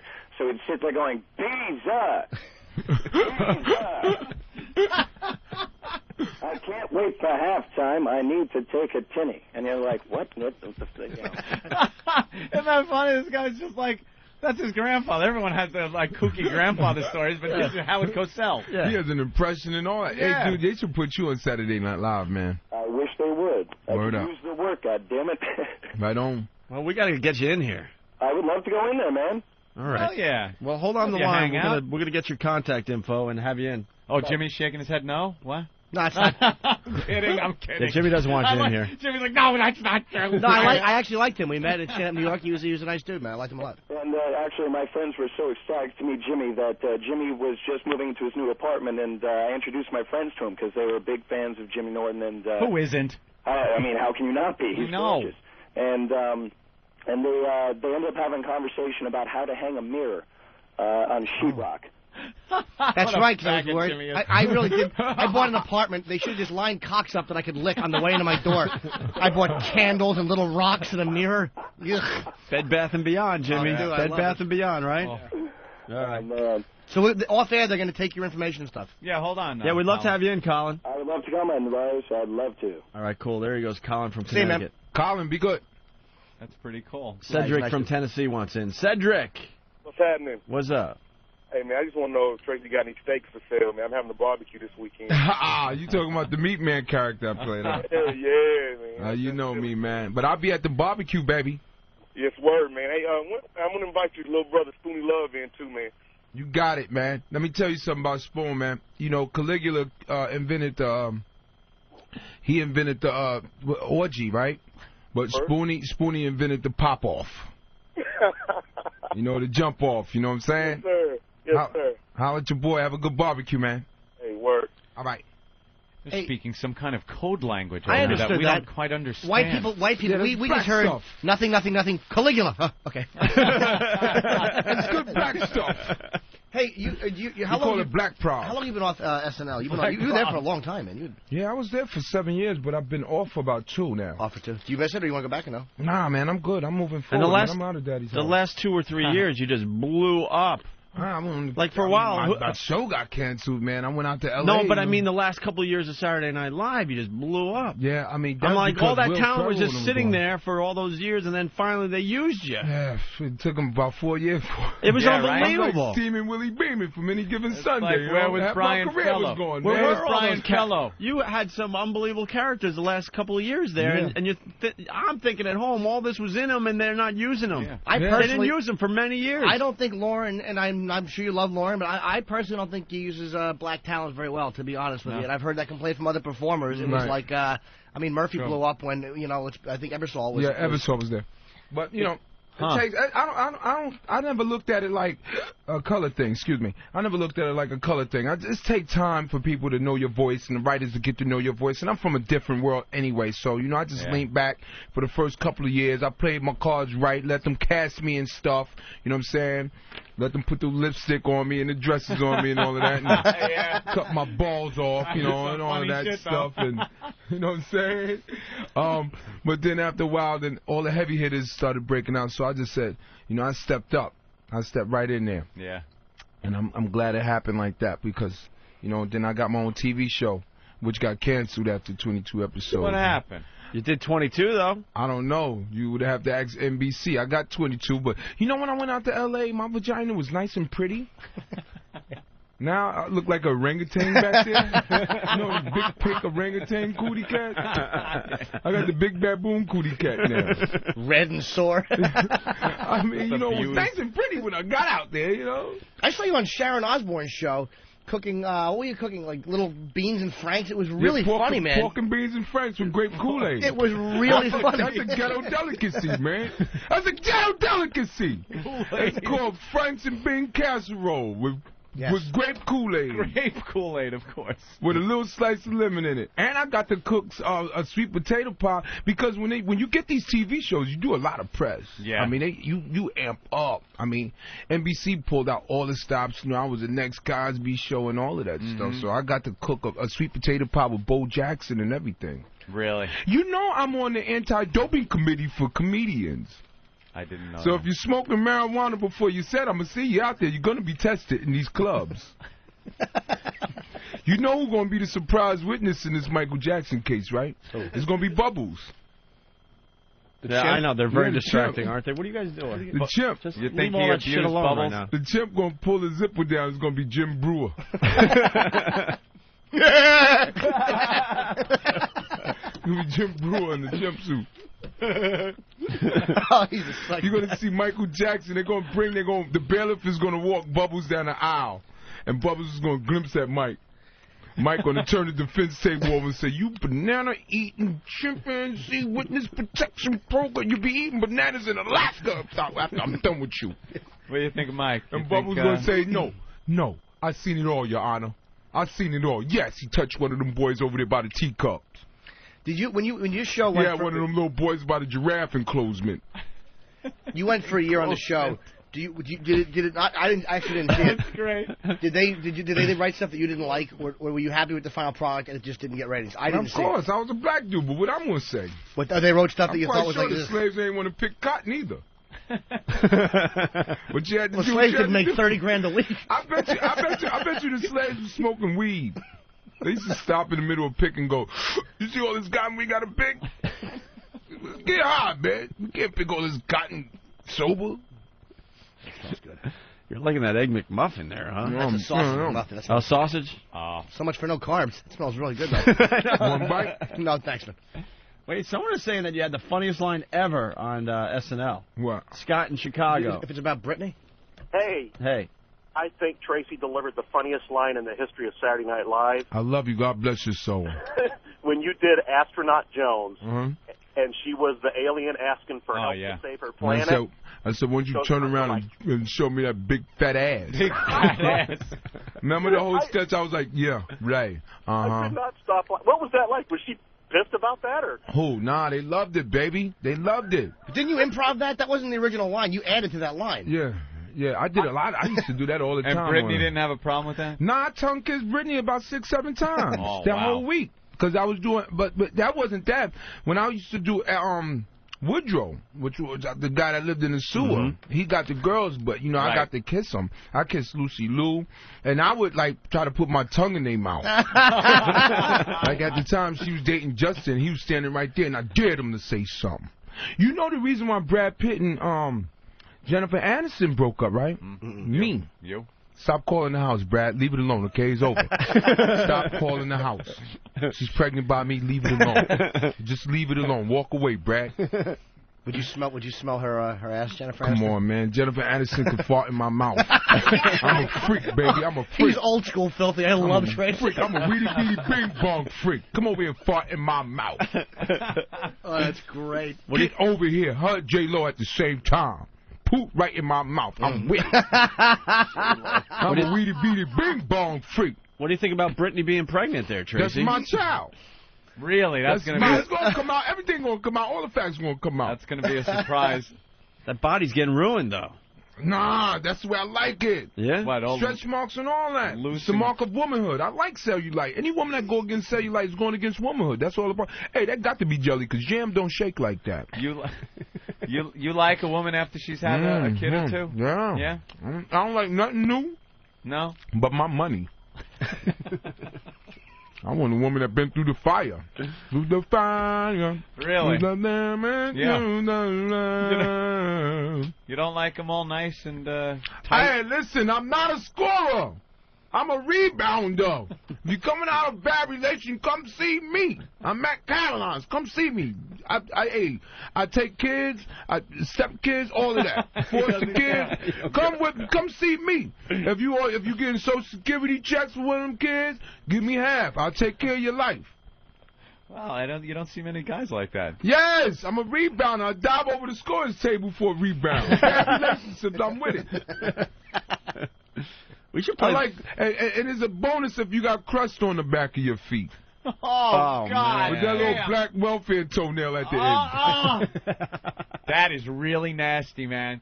See the women wearing the sandals or something in the store? And they're shuffling along, and there's just that big calloused, crusty thing on the back of their heel. You like that? That's sexy. It's like yellowish, you know, white. You ain't made love until you had a woman that's in a vegetative state or something. I don't like resistance, man. I like to get straight to the point. Like a Terry Schiavo kind of... When you're fucking, the arms just flop over the side of the bed and don't move. You know, that's when the legs be dangling over your shoulders and stuff like that. I had this one chick that, one crippled chick. That was my thing. Really? Know? Hey, man, it's sexy. It's a sexy thing when you sneak up into ICU. Yeah. And have sex with a woman with IVs hanging out her arm. You know? That's sexy. Yeah. You know what they say? Sometimes white guys like to drive around and find black prostitutes and break their arm. Really? Sadistic white dudes from the suburbs. Break the arm. Break that arm. When they get having oral sex, they just break that arm. Some white guys get off on that. I never heard that. Yeah, I've never heard that in my life. You never seen a prostitute with a cast on? I've seen some prostitutes with their cast. Yeah, John broke her arm. That's because of white guy? John broke her arm. I always assumed it was the pimp or something. No, the pimp don't care. He sent her to the hospital to get that cast on. Then all the other chicks on the strip sign her cast. You ever seen a baby with a cast on? That's dark, right? I love dark. That's pretty sad. Dark. You always assume it was something bad. I was the one that told Luke Skywalker, F Obi-Wan Kenobi. Really? We're going to hang out with the Emperor and Darth Vader. That's where the party's at. We're going to the Death Star. I booed Star Wars. Why? Because Obi-Wan Kenobi. Yeah? Damn, man, the Force be with you. Come on, man. Emperor, Darth Vader. You seen that suit? You seen Obi-Wan Kenobi's suit? Did you see Darth Vader's suit? Darth Vader got fashion sense. Puffy redid that. Sean John made that Darth Vader suit. You know Papa Smurf was a bad drinker? Wow. He has 2 domestic violence charges for putting his hands on Smurfette. He drove a Cutlass Sierra. You can change directions. He's all over the road today. He knocked down 2 or 3 mushrooms over in Smurfville trying to park that car one night. You know we got to play for Tracy? Do you know Batman and Robin really didn't get along? Unbeknownst. Unbeknownst. Because Robin smoked Marlboro Lights and he burnt a hole in the back seat in the passenger side. And Batman begged him. First of all, there was a lot of resentment there because Robin didn't never have a belt. No, he didn't have a utility belt? He hated Commissioner Gordon. He thought Commissioner Gordon was a jerk. This is what Robin, he said he's a jerk. Yeah. He keeps putting the bat signal in the air. How you think the joking them know we coming? Why don't you just use the phone? That's why Verizon installed them. He had a big cock, by the way, Robin. Yeah. Legendarily big cock. He had to wear 2 little things to keep it from bulging out. Oh, really? Come on. Yo, it's like Janet Jackson. You know, one titty popping out? Come on, that's comedy. Mm-hmm. If both would have popped out, we would have been like, oh, that's sexy. But one is like, oh, boot titty popped out. That was that was for me. I mean, America went crazy. But that was just like 2 black chicks having to fight. You know, whoever titty pop out, that's the winner. She went for hers. She went for hers. I want to play this 911 thing for Tracy. I know. I want to hear some of this. Because, Tracy, you're a parent. Do your kids fight a lot? Mm-mm. They get along. No fighting? They know how to whoop their ass. That's true. It's usually like this call is, the 911 call. It's this white trash from the South. And they call the cops all the time because of these goddamn kids fighting.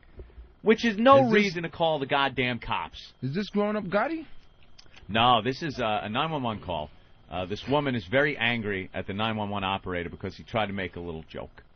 He tried to make... It's a great joke. It's a great joke. If you're a 911 operator, you probably shouldn't be making jokes at all. I think they should, because I think they hear a lot of shit. But I got to tell you, I got into a little argument with my girlfriend last night about this call. I played it, and the first thing I said was, this friggin' bitch should shut her mouth. She's trash. She should do some parenting. The whole thing is her kids are fighting. She's got 2 daughters. One's 12, one's 14. They're fighting. And from the call, I assume they're done fighting. She said they were fighting. One of them kicked a hole in the door. And you don't call the cops for this. You grab them by the hair. You bang their heads together. You do whatever you got to do. The cops are busy. They don't need this. And the only reason the 911 operator made the joke is because he's probably heard this 1,000 times. It's not serious. It's not like he was joking that one daughter fell on a knife and she's bleeding and he's making jokes. This is 2 white trash girls pulling each other's hair, and this bitch is wasting cops' time by calling. That's it. Wow. So he makes a little joke. Then after the joke, this woman gets so pissed. And so she is ragging severe. Now she's getting the guy's name. She's going to report him. This, that. Now the fight is a total backseat. Now it's not an emergency to call the cops. If this was an emergency where she should have called the cops and he made a joke, she would have blown off the joke and said, hey, look, it's an emergency. I'm very pissed at what you said. I'm going to deal with you. But, look, I got an emergency. Send the cops. She completely forgets about the emergency that she was calling the cops for. And now her whole life is getting this guy in trouble. And the guy also, when you hear it right after the joke, the guy realizes in a second. You hear a second when he realizes, uh-oh, I fucked up, and he starts the apology wagon. Yeah. But it don't work. So it's a very interesting call. Yeah, she's going to cause trouble now. You got to hear this, Tracy. Let's go to this call real fast. It's a shorty. 911, what is your emergency? Yes, I need a police officer over here. What's going on? I've got 2 teenage daughters, and I just got home from work. They were physically fighting with each other, and one of them kicked a hole in a door. And they're 12 and almost 14, and the 12-year-old is completely out of control. And I physically, if she's as big as I am, I can't control her. Okay, did you want us to come over to shoot her? Yeah. There it is. See, that's the joke. All right. That's the joke. Now, look, she's laughing during the fucking call. She's saying, look, I just got home from work. This isn't an emergency. This is not a reason to call 911. 911, very important. It's very important. You don't want to cross the line. Right. Call your husband. Call the neighbor. Knock their friggin' heads together. You don't call 911 for this. And she's laughing. I got home from work. This isn't an emergency. So the guy makes a joke. Is she laughing? I didn't hear that. I didn't catch that. Well, at the beginning, she goes, she's kind of like that nervous titter, like she's almost trying to justify this. Oh, absolutely. This. Oh, yeah. Absolutely. We'll play it from the beginning again and let it roll all the way through. Here we go. Here it is again. 911, what is your emergency? Yes, I need a police officer over here. What's going on? I've got 2 teenage daughters, and I just got home from work. Right there. They were physically fighting with each other, and one of them kicked a hole in a door. And they're 12 and almost 14, and the 12-year-old is completely out of control, and I physically, if she's as big as I am, I can't control her. Okay, did you want us to come over to shoot her? Are you there? Excuse me? That's a joke. Okay, so... Who are you? What is your name? Now that's where he realized, I fucked up. And you hear him trying to cover. What was the emergency again? Emergency again? 911. Can I help you? She need a stiff one. You're right, because now the emergency takes a complete back seat to her and her new mission, which is getting this guy in trouble. Why did this dumbass answer the question? He should have just hung up the phone. Yeah. Which is bad to do on a 911 call, but you know what? You got to feed your own family. Hang up the phone, stupid. He was probably feeling good, you know. He was having a good day at work. And said, what the hell? Let me throw this one out. He knew it wasn't an emergency. Right, yeah, exactly. That's what it is. He knew because he's done this thousands of times. Yeah. He knows this call. Now, also, I'm not saying the guy isn't an idiot. You're a 911 operator. It's not time to do open mic night, you know? You're just trying out some new material. Trying out some new shit on the 911 line. How out of control is she? I owe the 12-year-old money, and I'm dodging her. It's probably not a wise thing for this guy to test out his good point, Anthony. Good point. But that doesn't stop. That doesn't give her a reason to now turn into a mission. This mission she has now to get the guy in trouble. She turned into the Incredible Hulk. Man. She did. All of a sudden now, emergency. It was silent. Emergency. It's so funny because it was just that moment of silence. It is like she's on the phone. You can just see her face like looking at the receiver like. Oh yeah. Well, if we could go back a little more and get to the part where that's probably, where you realize that same attitude probably caused a divorce. Right. Yeah. And the reason why her kids are animals and the backlash of the divorce. There you go. The kids are out of control. And here, let's go back to the tape. Here it is. The uncomfortableness. Are you there? Excuse me? That's a joke. Okay, so... Who are you? What is your name? Mike Forbes. Okay, that's not funny, Mike. I'm sorry. Guess what? I'm going to file a formal complaint. I don't blame you a bit. Because you know what? This is really not very funny. I know it's not, ma'am. Well, guess what? It's not going to be very funny when I go in front of your supervisor and tell him. I understand. I guess he can just listen to the tape. Yes, he can. I'm sorry. I apologize. You know what's great? There's another call coming. There's other calls coming. Excuse me, lady. Which is probably real 911 calls. Like, help me! Yeah, we got a guy. Yeah, there's some electrocuted worker up on a line somewhere. That's the best part. You hear the phone ring in the background, and this guy's like, fuck that. I got to save my job now. Yeah. And there's real trouble on that other line. Yes, I'm an asshole woman. Yes, you're right. I'm going to file a complaint. I don't blame you, ma'am. I don't blame you. Yeah, sure. Why would he give his name? What a dummy. He actually went by the book here, and that'll probably save him. That might save him if he doesn't get, if they don't just blow him off completely just for doing what he did. If there's any chance of being saved, the fact that he did apologize, gave his name, here it is, and not just hang up and hide like one of those prank calls gone bad when you're a kid. It's like wow. Hey, you got 10-pound balls? Yeah. How do you walk? I got caller ID. Your phone number is 516. Click. You hang up. Wait in the corner for your pop to come home and punch you. I can't believe somebody would do something like that, man. I know, yeah. That's terrible. Just listen. I think it's hilarious to hear the phone ring in the background. It's another call coming in that this guy's supposed to answer. Go ahead. Hey. Mike Forbes. Okay, that's not funny, Mike. And guess what? I'm going to file a formal complaint. I don't blame you a bit. Because you know what? This is really not very funny. I know it's not, ma'am. Well, guess what? It's not going to be very funny when I go in front of your supervisor and tell him. I understand. I guess he can just listen to the tape. Yes, he can. I'm sorry. I apologize. Well, sorry doesn't cut it. I need a police officer. Hold on. 3. Hold on. Yeah. Ma'am? Yeah. Okay. 10 and 12 or 12 and 14? 12 and 13 and a half. Okay. All right. I'll get police officers on the way. They're on an emergency call right now, but as soon as I can get one free, I'll get them on the way. Oh, well, don't rush or anything. Well, I apologize for my smart remark, and I will get them en route as soon as I can. Okay, and what is your name again? Mike Forbes. My number is 605. Thank you. Yes, ma'am. Don't rush or anything. Yeah, don't send him away for maybe a car wreck or something. Don't rush. Right. Send him over here and parent for me. You're a parent. Bang their heads together. I'm with you, Aunt. She's Thank totally you. I'm with frustrated, you. man. Bipolar. Calling the cops. I guarantee you she's a divorcee, too, man. Oh, absolutely. That dude wasn't putting up with that. No. Imagine that. Husband He walks wasn't putting home. up. How you doing? Yeah, had a hard day at work there, honey. Oh, hard? Not as hard as me. I had to deal with these two. Oh, shut up. And she probably threatens the kid with the cops all the time and never calls him. Right. And they're like, shut up, I'm Cole." calling. She- Yeah, they this time called she her did. bluff. Well, I will call 911. You know, 911. Somebody should just, like, put a little piece of fecal matter on her car. I agree. For Right on her 2 chest. weeks straight. 2 weeks straight. 911 is for emergencies. 911 is not a joke.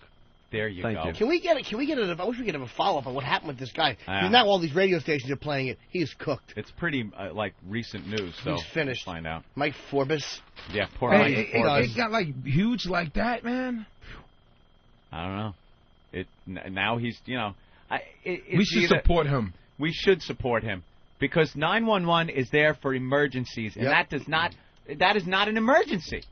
There, he said the police are out right now on an emergency call. They'll get there when they can. And she said that they're not fighting anymore. Yeah, they're not fighting. So what, the cops got to go over there now and give them a talk? No, you listen to your mom, and no fighting. Meanwhile, there's shit going on down the road. There's probably some, you know... Somebody's cat is up in the tree. Oh, some real emergency. Some prostitutes getting their arm broke. He gave her a little, you know, hey, you call 911 with this crap, and I'm going to joke about it. It was so awkward, though, because he's like, do you want us to shoot him? And she's quiet. Look, I didn't mean that. I mean, that was out of line. I'm sorry. He felt like he'd get. I think he felt like he could get away with the line. Huh? Yeah. It was a great line, too. Wouldn't be a bad idea. You know, wouldn't be a bad idea. Let's go to Mike in Belmore. Hey, I'm sorry, I'm Paul. sorry, please. I'm sorry. I didn't mean it. It's a joke. That is good. Mike has a story in Belmore. Mike? Hey, guys. My wife is a counselor at a city high school, and one of her students was having trouble with her mother. The mother came into the school to sign the daughter out, and before they left, the mother throttled the kid, who was 18, a sophomore. That tells you something right there. And just pushed her against the wall and punched her. And as security came, the mother was saying, I'm a 911 operator. I didn't punch her that hard. You can't do anything. And the police didn't press charges or anything. The mother hit the daughter? Yeah, she grabbed her by the neck, slammed her against the wall, and punched her. And then security came running. Police came because now there's police at the school because it's one of the troubled city schools. And the police said, yeah, the girl said she didn't want to press charges. We can't do anything. There's no bruising. But, like, there were so many witnesses that saw this mother, who's a 911 operator, punch the daughter. Yeah, but what about the events leading up to it? I mean, like, she did punch her, but was there, like, you know? No, my wife said that she just... Good one, Norton. Well, there was, you know, my wife said that the mother was whispering something in her ear, and she couldn't hear what it was, but she must have been talking a lot of shit, because then she just shoved her against the wall and said, you're either going home or going to the hospital. Man, she probably the daughter might have asked for it. I don't know. All right. That was a cool story, sir. I wish you didn't stop in the middle of it. Tracy, I'm really sorry you had to hear that one. Oof. I was gonna We're call usually really good on this show. Yeah, Please. exactly. I Get this guy apologize. off the phone. He's Or dying. Or 411 for information. How many What the times fuck my- is he talking about? You know how many times my mother kicked my ass in school? Yeah. Yes. Right there in school. Yeah, come on. Whatever I did to get it, to deserve it, I didn't do it again. So There you go. That's how you learn as a kid. You get a whack. You don't have your mommy call 911. That's right. I like Belter Scotch from Whackbag. Now I'm old school. He's got it quoted. Do you want us to shoot her? And then ... What, nothing? Nothing? Dude, when you misbehave, here's how your parent. It would happen to me. I was a kid. I would mouth off right over my mother's lap, spanked, gets me off, wipes her leg off. I don't misbehave again. It was done with. But you do misbehave Oh, my again because you God. want that feeling again. That's true. Little red stingy on my backside. All right, here's the deal. Here's the scene. Tracy Morgan in house. You staying, Tracy? I'm chilling. I'm with you guys. Love you guys. Do you like trainable audio? Oh, I love this. What is that? What is trainable audio? Well, Tracy, back in the late 50s, early 60s, Mm-hmm. with mentally challenged children, what they did was train them. They called because before then they just put them in the institutions and left them there to rot. Right. So then in the 50s and 60s they decided that these children can be trained, not taught. They said not teach. They train them like an animal, and they can enter society in that fashion by being trained. And it was an early attempt at making these people productive. That's special ed in a way. Special education, Right. right. Now, there's no more retarded people. Now it's, Yeah. mentally challenged, and they can all become productive members of society. Right. But this is pretty much the early phase of that whole thing. And it's the old films. The old films they used to show you in school, teaching these children about sex education. Ooh. These little retarded children. They had a name for them, trainables. They were called trainables. Trainable audios? Trainable. No, well, we have audio. Audio of trainable films, yeah. That's right. Wow, this is interesting. Oh, it is fascinating. Should we take a break first? I guess they figured if you can teach a bear in Romania to tap dance with a ring through its nose, you could teach one of these idiots to not shit in its pants. We should take a break? You're awful. We got to take a quick break because we got to take leaks and stuff. That's the only reason we break on satellite radios, so we can take leaks, Tracy. Right. Tracy Morgan is at Caroline's all this weekend, tomorrow, Saturday, and Sunday, 212-757-4100 for ticket info. But I think all the shows are going to sell out, They will sell out, so call. Yeah, call now before it's too late, right? Yes, they will All right, here's Stephen Lynch singing about special ed, and we'll continue with this audio next. I'll do this one. When I was a boy of 10, I had a very special friend. Ed was kind with good intent, but just a little different. Oh, special ed. His mama dropped him on his head. Now he's not so bright instead. He's a little bit special, just a little bit special. We'd play tag and he'd get hurt. I'd play soldier, he'd eat dirt. I liked math and the spelling bee. Ed liked talking to a tree. Oh, special ed. His mama dropped him on his head. Now she keeps him in the shed, 'cause he's a little bit better. Just a little bit better. I ran track, hung out in malls. Ed ran headfirst into walls. I had girly girls and lots of clothes. Ed had names for all his toes, like Larry and Terry and Jerry and Barry and Ronnie and Bobby and Ricky and Mike. And if I love a girl, who cares who you like? And special ed. His mama dropped him on his head. Now he thinks he's a piece of bread, 'cause he's a little bit better. Just a little bit better. I thought college life was great. Ed could count from 1 to 2. I like people and the party scene. Ed was scared of the vacuum cleaner. Special ed. His mama dropped him on his head. Now his favorite color is the radio, 'cause he's a little bit better. Just a little bit. One day talking to special ed, he grabbed a brick and he swung at my head. And as he laughed at me, that's when I knew that special ed just made me special too. Ha! My shoes hurt. Now I laugh as I count bugs. I give strangers great big hugs. Next to me, it is fine. Yeah, he's a fucking Einstein. Oh, special ed and me. Now we're not right in the head, you see. Now we're not so right instead. We're a little bit special. Just a little bit special. That bugger had made me special just a little bit.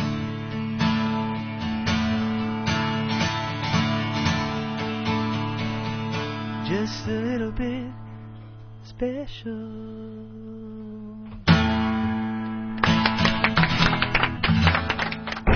The Opie and Anthony program. Or that stupid XM stinger they do. What is it? XM 202. Opie and Anthony. XM 202.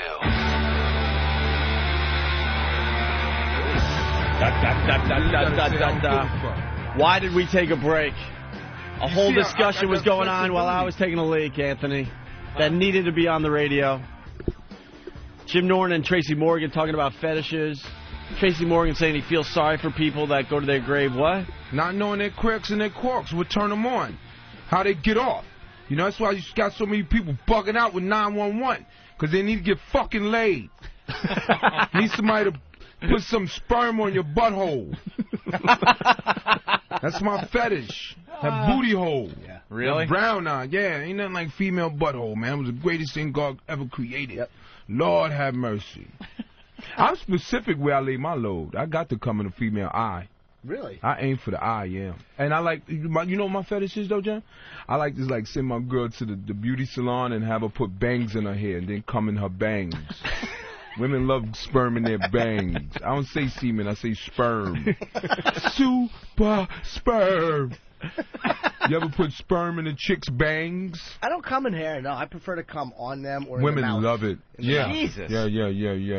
But I walked into this conversation. I'm like, Jimmy, what the hell's going on? He goes, me and Tracy have a lot of the same fetishes. I don't get head. I like throat. I found love with Tracy years ago. We were talking about just eating ass. He's like, I like to smell that booty hole. I love the way that butthole smells. Good. I'm telling you, women love it, man.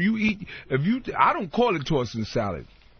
I silence the lambs. One puts the lotion in the basket. I like to suck it until I get that moth out. Let me tell you something. I eat females. I love cunt so much, man. I eat cunt so much, man. Oh, hey. Warning. C-word alert. C-word alert. Warning. He's not using that to be derogatory. He's using that as like a proper noun. Yeah. Well, I eat coochie so much. I eat it till I burp. Like I ate some Oreo cookies. Ladies, we love you. Yeah, hell yeah. God is a genius, man. They out there too, man. You see him? You got to be a pure genius to come up with the concept of titties. Yeah. Men do seem to just enjoy imagine the blueprint on that. The blueprint. Like light skin, dark brown nipples, stuff like that. Big dark. Yeah. All yellows, yeah, man. I like that. Somebody gonna get it this week. Somebody gonna get pregnant. Yeah. Well, I don't pull out. I don't. From you. I thought you meant just in general. Somebody this week is gonna get pregnant. Someone just got pregnant listening to the show. Yeah, sure. Hey, you have an update on the 911 guy yet? Yes, I have an update. That gentleman that made that little joke about come over and shoot her. He was reprimanded, Opie. Reprimanded. He's a dispatcher for 5 years at the Watauga Department of Public Safety. Where's that? Washington? Let's see where that is. They had to reprimand him for the joke, right? They had to reprimand him. They had to, right? They did. But they didn't fire him. Good. You know what, Anthony? Good. He got a letter. We've been in this situation. All right, tell him what happened. He got a letter. It says from Police Chief David Van Laar. He wrote to the operator, "This type of response cannot be tolerated, and this letter shall serve as notice that any future unprofessional responses while answering the 911 line will be cause for termination." And we've been there. Know what happened with this guy? We've gotten this same letter. Behind closed doors, his superiors were going, "Hey, dude, that's really funny, and you know, we understand. We know this job sucks at times, but we got to make it look good out there. So we're gonna give you this. We've been through these discussions. We're gonna release this letter, you know, to calm everyone the fuck down. But let me tell you, and pat him on the back, going, dude, that was really funny. Right. I guarantee that's what happened. Exactly. You guys knew you was coming back to radio, though. Did we? Yeah. Really? You guys are great, man. People listen to you guys, man. You get us going in the morning, man. Hey, Steve brought in another complaint call. Yes. What? And then Another 911. Yeah. This is a woman calling the cops because of a problem she had with her Burger King order. Uh-oh. What? That's what Steve's telling me. I'm a little worried that everything's okay. Can you believe these people? The cops, I love when they go around and just throw people beatings, use the tasers when they're not supposed to, things like that, because the shit they got to put up with sometimes. And a woman calls 911. Somebody could be dying, but please respond to this woman who her burger order went awry. Sheriff's Department, how can I help you? Yeah, I'm over here at Burger King right here in San Clemente. Mm-hmm. No, not San Clemente. I'm sorry. I live in San Clemente. I'm in Laguna Niguel, I think. That's where I'm at. I'm at a drive-thru right now. I ordered my food 3 times. They're mopping the floor inside, and I understand they're busy. They're not even busy. Okay, I've been the only car here. I asked them 4 different times to make me a Western barbecue burger. Okay, they keep giving me a hamburger with lettuce, tomato, and cheese, onions. And I said, I'm not leaving. I want a Western burger because I just got my kids from Taekwondo. They're hungry. I'm on my way home, and I live in San Clemente. Okay, she gave me another hamburger. It's wrong. I said 4 times. I said, I want it. She goes, can you go out and park in front? I said, no. I want my hamburger right. So then the lady came to the manager, or whoever she is. She came up and she said, do you want your money back? And I said, no, I want my hamburger. My kids are hungry, and I have to jump on the toll freeway. I said, I am not leaving this spot. And I said, I will call the police because I want my Western burger done right. Holy crap. Can you even believe? That people are just hopeless, pathetic people that do shit like that. Yeah, this woman obviously needs a life. The way she's babbling, just babbling, she needs an outlet. She needs someone to talk to. You think that's frustration? That is an absolute, frustration. She's dealing with her little kids all day. What, Opie? No, she thinks her shit don't stink. You think she's so important? She's one of these rich bitches in a big SUV. San Clemente, Laguna Niguel, very well-to-do area. I disagree. I think that when you order a burger and you want something specifically, if it's not done, the police should be called. You are an ass. She has a fine life. Pardon my French, but you're an asshole. This woman has a fine life that looks down on people. Maybe you didn't hear specifically, but she requested the burger more than Western. once. She said Western barbecue. She wanted the Western barbecue. And they're in there mopping the floors. Yes. They're in there mopping the floors. Probably she asked filthy 4 Mexicans times. in there mopping That's right. the floors. Uncircumcised, I'll bet. And she picked a little lad up from Taekwondo, and he wanted a burger. A Western, as Tracy pointed out. And he's not getting the burger. Well, there's more. Now, is that so hard? Okay, what exactly is it you want us to do for you? I send an officer down here. I want them to make me the right... Ma'am, we're not going to go down there and enforce your Western bacon cheeseburger. Good. What am I supposed to do? This is between you and the manager. We're not going to go enforce how to make a hamburger. That's not a criminal issue. There's nothing criminal. So I just there. stand here. So I just sit here and watch. You need to calmly and rationally speak to the manager and figure out what to do between you. She did come up, and I said, can I please have my Western burger? She's a spoiled bitch. I would so quickly Do you hear it now, tell Anthony? this bitch I just to can't shut up. believe it, man. I just can't believe it. I'm listening to this. I can't believe it that people are out there like, Yeah. Well, maybe you didn't hear that she already spoke to the manager, and she said she wanted her Western burger, and the issue wasn't resolved. That's what 911 is there for. She wants the cops to come and make her burger for her. Making That's the right. burger for her. What did she expect the cops to... What scenario played out in this woman's head when she fantasized what would happen after this call? The cops come screaming up. Dude, she's skidding one of to a those stop. chicks that want to take somebody down. That's it, right? Yeah, The cops man. They come in want to throwing take somebody people- down, man. Throwing people on the floor, cuffing them. You're you going make down. that burger. You yeah. make that burger for this bitch. You're going down. Yeah. Unbelievable. There was a breaking news last night, and Desperate Housewives didn't come on. Please send somebody over here. Why not? Please. It's a rational call. Desperate based- Housewives didn't come on last night. We need somebody over here now. Send yes, them and my pronto. father's cut his finger off, but never mind that. He's okay. Mm-hmm. I think Unbelievable. that the Can't problem believe with it. all of you is that you hate women, and you're not addressing the issue. She asked for her burger to be done a certain way. She's in the Shut drive-thru. up. Shut up! She picked, had a hard day, picked the kids up from From Taekwondo. Taekwondo. All right, let's go back to the call. There's Oh, more. there's more. Of There's course more. there is. I hope She said, I'm not dealing with it. She walked away. Because they're mopping the floor and it's all full of suds and they don't want to run. They don't want to go through there and Ma'am, then I suggest you get your money back and go somewhere else. This is not a criminal issue. We can't go out there and make them make you a cheeseburger the way you want it. Well, you're supposed to be here to protect me. Well, what are we protecting you for? Oh, man. This woman has never been told no in her You're life. supposed to be here to protect me. She's absolutely right. Shut up. The police are there to make things right, and she's not being protected. Drop the mop and pick up the burger. Drop it. Make this woman her burger, or we'll send in the SWAT team. Maybe you don't realize, but Burger Kings are the ones that said, have it your way. Oh, well, now, okay. Well, hey, now I now- might have to Did agree she make with Jimmy. that up? Well, now you're I turning me a might little have bit. to agree Not with Jimmy. Have it our way while we avoid suds. Have it your way. Suds on the floor. That's right. Have it your way. Well, now you might have turned me, Jim. What happened with the rest of the soap? Is she That right? is you're supposed to be here to protect me. Well, what are we protecting you from? A wrong cheeseburger? No, Is this a harmful cheeseburger or something? I don't understand what you want us to do. Well, just come down here. I'm not leaving. No, ma'am, I'm not sending the deputies down there over a cheeseburger. You need to go in there and act like an adult and either get your money back and go home. She's not acting like an adult herself.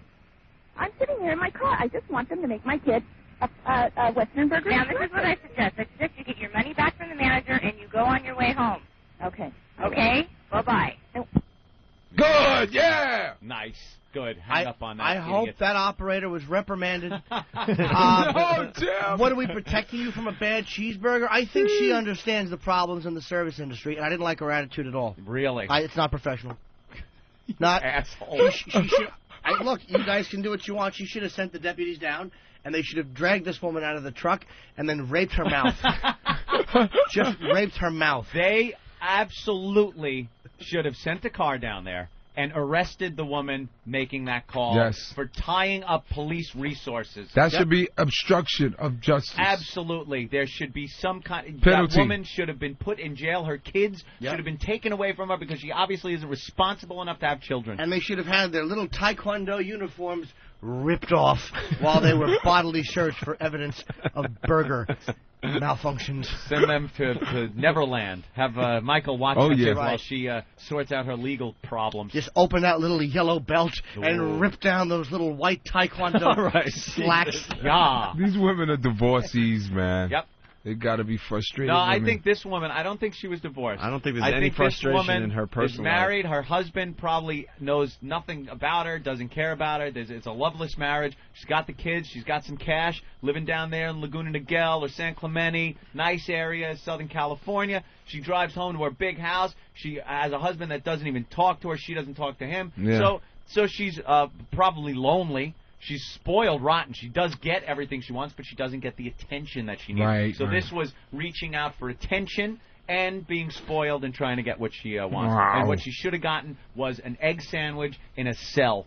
Mhm. That crappy egg sandwich they give you, right, Jimmy? You know what that tastes like, don't you? No, well, we had bologna when I was in Bologna? the Oh, it was the afternoon menu. That's right. I didn't know they changed But that over. I didn't eat it because I had a log the size of Heather Mill's leg lodged in my colon. And I said, if I take one bite of anything, I'm going to shit my pants in a jail cell. Yeah, you don't want to be Crips. Yeah, it was traveling really in awful. Oh, my goodness. 30 grips. I don't want to be doing that. But that woman absolutely should have been Isn't that amazing? arrested. It's the type of woman that you just want to see somebody drink like 5 Pabst Blue Ribbons. It's not even a good alcohol. A bad, stinky breath. A real, I drank 11 Meisterbrows and I plowed into her car with a bulldozer. I don't know what happened, but I'm sorry that she can't move below the neck ever again. Little bloody geese in the back seat strapped in. That's right. That's right. 2 yellow belts and a million Oh. questions of what could have been. Somehow in the wreckage, a little Barney video is still playing on the screen of the SUV. I love. It sound like this little Or skip. Shrek 2, just still playing as the bloody geese are strapped safely in their seat. The little character is still talking. No idea that there's 2 headless geese staring at him. You see a little Western burger roll across the street. Still in its package. That's right. The last thing she ever did was clutch the bag with the burger she didn't want in it. That's it. A couple of sudsy Mexicans try to help her out of the wreckage. Right. And how ironic. They know she can't feel anything below the neck, so they squeeze her tits while she stares openly like she's on succinylcholine, like The Exorcist 3. Lady, we hate you. Wow. Nice. Just a filthy burrito breath in her face. See? Well, that's the way we play out what would have happened. They just give it a little squeeze when the police come. Oh, dumb But- voices. Very good. Do we have time to play some audio for Tracy? What do we got? Of what, Opie? Yo, dude, let me check that out. The trainable thing. Yeah, I would love to hear a little more. We're never going to trainable. get to the end of this thing. Yeah, but it kind of pokes fun. All right. I like the way we stretch Well, you things gave over the day to explanation. day. It's basically people you could train back in the late 50s, early 60s. Retarded children. Retarded children they call trainables. Mm-hmm. And here's a girl, the one from yesterday about how she has 3 holes. Uh-huh. This is going to be great, yeah. Trying to explain to the trainable that she has actually 3 holes, Tracy. Sandy, we're going to talk again about the parts of your body, okay? And the fact that a girl has 3 holes between her legs. Yes. 3. How many, Sandy? 3. Okay, now let's look at this picture. Okay? You see that? This hole here Oh, is the yeah. hole where you make a BM. Yes. And it's called... The women have 3 holes between their legs, and they're all worth more than the annoying one between her nose and chin. Oh. Oh.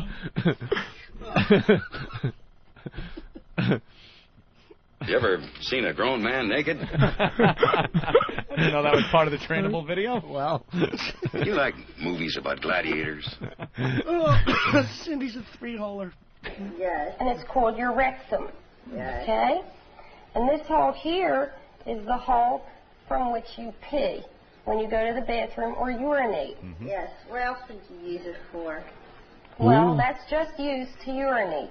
No, it's not. You used to menstruate, too. No, that's another hole, Oh. and we'll talk about that. She's trying to teach the teacher. The teacher's saying, no, that's where you pee from. And she's like, yes, also menstruate. No. No. You dummy. Of course not. Why am I bothering? You menstruate out of this one, and you just fist it. Just belt her in it. Because there's 3 holes here. Now, you show me what I showed you. Yeah. This is when you say, this is when you menstruate. No. This is the hole you pee from. Only 3. This is the hole you make a BM from. Yes. And this hole in between the 2, Yes. that's called your vagina. Yes. And that's the hole from which you menstruate. Yes. Now Have them you show repeat, it. if possible, to show that the lesson is being understood.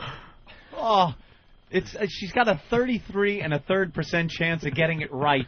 I can't believe you guys found this in the archives, man. Oh, yeah. Well, by the way, This is what? straight out the archives. Why is this even needed? Because if you put a pad on, it covers all 3 holes, and you Right. sit on the toilet, just breathe deep, and whatever needs to come out will come out, and then you get up. It's not You a don't have to complicated know where issue. anything's coming from. Exactly. What the hell's she going to do? Right. It's the Peter. They're all centrally located. Yeah. What you do is you lay under the girl, and you say, all right, look, this hole will get you 200. If you suck something out of this hole, we'll get you 300. And this hole will get you 400, but you need a day of preparation. So you eat right.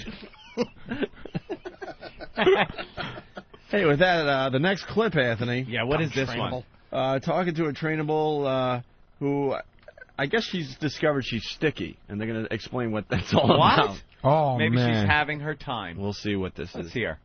Hey, Frank. How come you haven't gotten up yet? Oh, that's Frank. Oh, okay. We heard that one yesterday. This is where we left off, but Tracy has to hear it. Okay, now we know. The guy had a wet dream or He had something. a wet dream. Oh, And he stumbled across it. So now, he woke up and he had something in his sheets. Right. You know, Oh. the guy is going to be So now this sympathetic creepy old guy is going to explain what the hell it was all about. in creepy 50s fashion. Yeah. Hey, Frank. How come you haven't gotten up yet? I'm wet and sticky. I haven't gotten up because my fat Dominican wife told me to lay here. He just said it because I'm sticky? Yeah. I'm sticky. Hey, Frank. How come you haven't gotten up yet? I'm wet and sticky. Oh. Wet and sticky. What, when did that happen? Did it happen during the night? Or did it just happen now? Do you know? Fucking Voss is a better actor than this guy. He's awful. When do you think it happened, stupid? When you walked in the door? You think your pizzazz and charisma caused him to bust? To bust. I'm wet and sticky. Well, let's clean that up. You know? No. Well, if you're sticky, maybe it was a wet dream. Do you know what a wet dream is? It's when Extreme comes and plays in your room. Now, you must be about... I bet you're the kind of guy that would fuck a person in the ass and not even have the goddamn common courtesy to give him a reach around. The counselor shows a calm, accepting approach to this boy who has just had a wet dream. There is no scolding or recrimination. The boy is not frightened, and there is no reason for him to feel guilty. Frank, I'm sure you understand now just what happened, and that this is probably going to happen quite a few times more, like it does to everybody else. It's quite normal, right? I think the best thing we can do now is to show you how to clean it up. Okay? Okay. Your days of finger banging, old Mary Jane Rockcrotch, through her pretty pink panties, are over.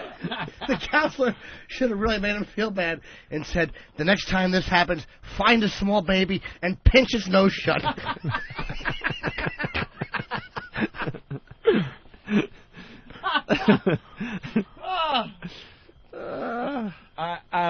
Wet and sticky. Well, no shit.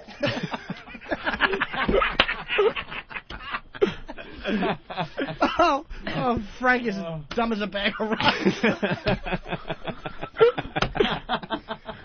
Guiding these people through their lives. Oh, my God. What is he ever going to do around an office? He came in his bed and just laid it. How worthwhile is he to have around? Where's those reports? Holy shit. Gotta ship him off for scientific testing. What happens when he cut a foot off with no anesthesia? Just laying it, stupid. I can see if he got up and cleaned the load and was a little confused, but he fucking laid in it until an older gentleman walked in the room. I'm Vicky. You really are dumb, Frank. Fucking wipe it off and get on with things. Hey, you little maggot! You make me want to vomit! Oh, shit. What is he possibly going to contribute to society? Nothing. Oh, God damn. I'm wet and sticky. I can't believe see your that. war face. Sir, you got a war face? Ah! You know how Frank should have been cleaned up? His hand should have been tied behind his back, and then a nice bath in the deep end of a pool. That's how Frank should have been cleaned up. Here you go. When your face hits the drain, then your pee-pee will be all clean. Stupid. And when the chicks with the 3 holes need to get together. This is where a BM comes out. Wow. Oh, wet and sticky. All right, we got another? Well, we're running out of show. Damn it! I heard We'll have to those. do it tomorrow. Well, know what Your I'm, new one. I never in my life heard anything like that. No. Great, right? know what I'm crazy. thinking? We have 4 clips left. We could tape it after the show ends and just play it tomorrow. Why tape What? it? I'm going home. Because we'll do it with Tracy or something. Tracy's got to hear this audio. Have you seen 57th Street? Oh, there's cops all over it. I am out. Yeah, I gotta get out of here. By the man. way, Tracy Tracy's gotta Morgan, get out of here, too. I'm a black dude. tomorrow through Sunday, Caroline will sell out. 212-757-4100. Thanks, Jimbo. No, the shows will all sell. It's 1 Thursday, 2 Friday, 2 Saturday, 1 Sunday. Can I go Friday, Tracy? Oh, you can come anytime you want to, brother. I'll I'll probably be go there Sunday Friday. My I'll friends. Be there Friday. My see friends. Tracy Morgan, yes. Yes, my friend. Hilarious comedian. All right, well, I guess we do have to end the show then.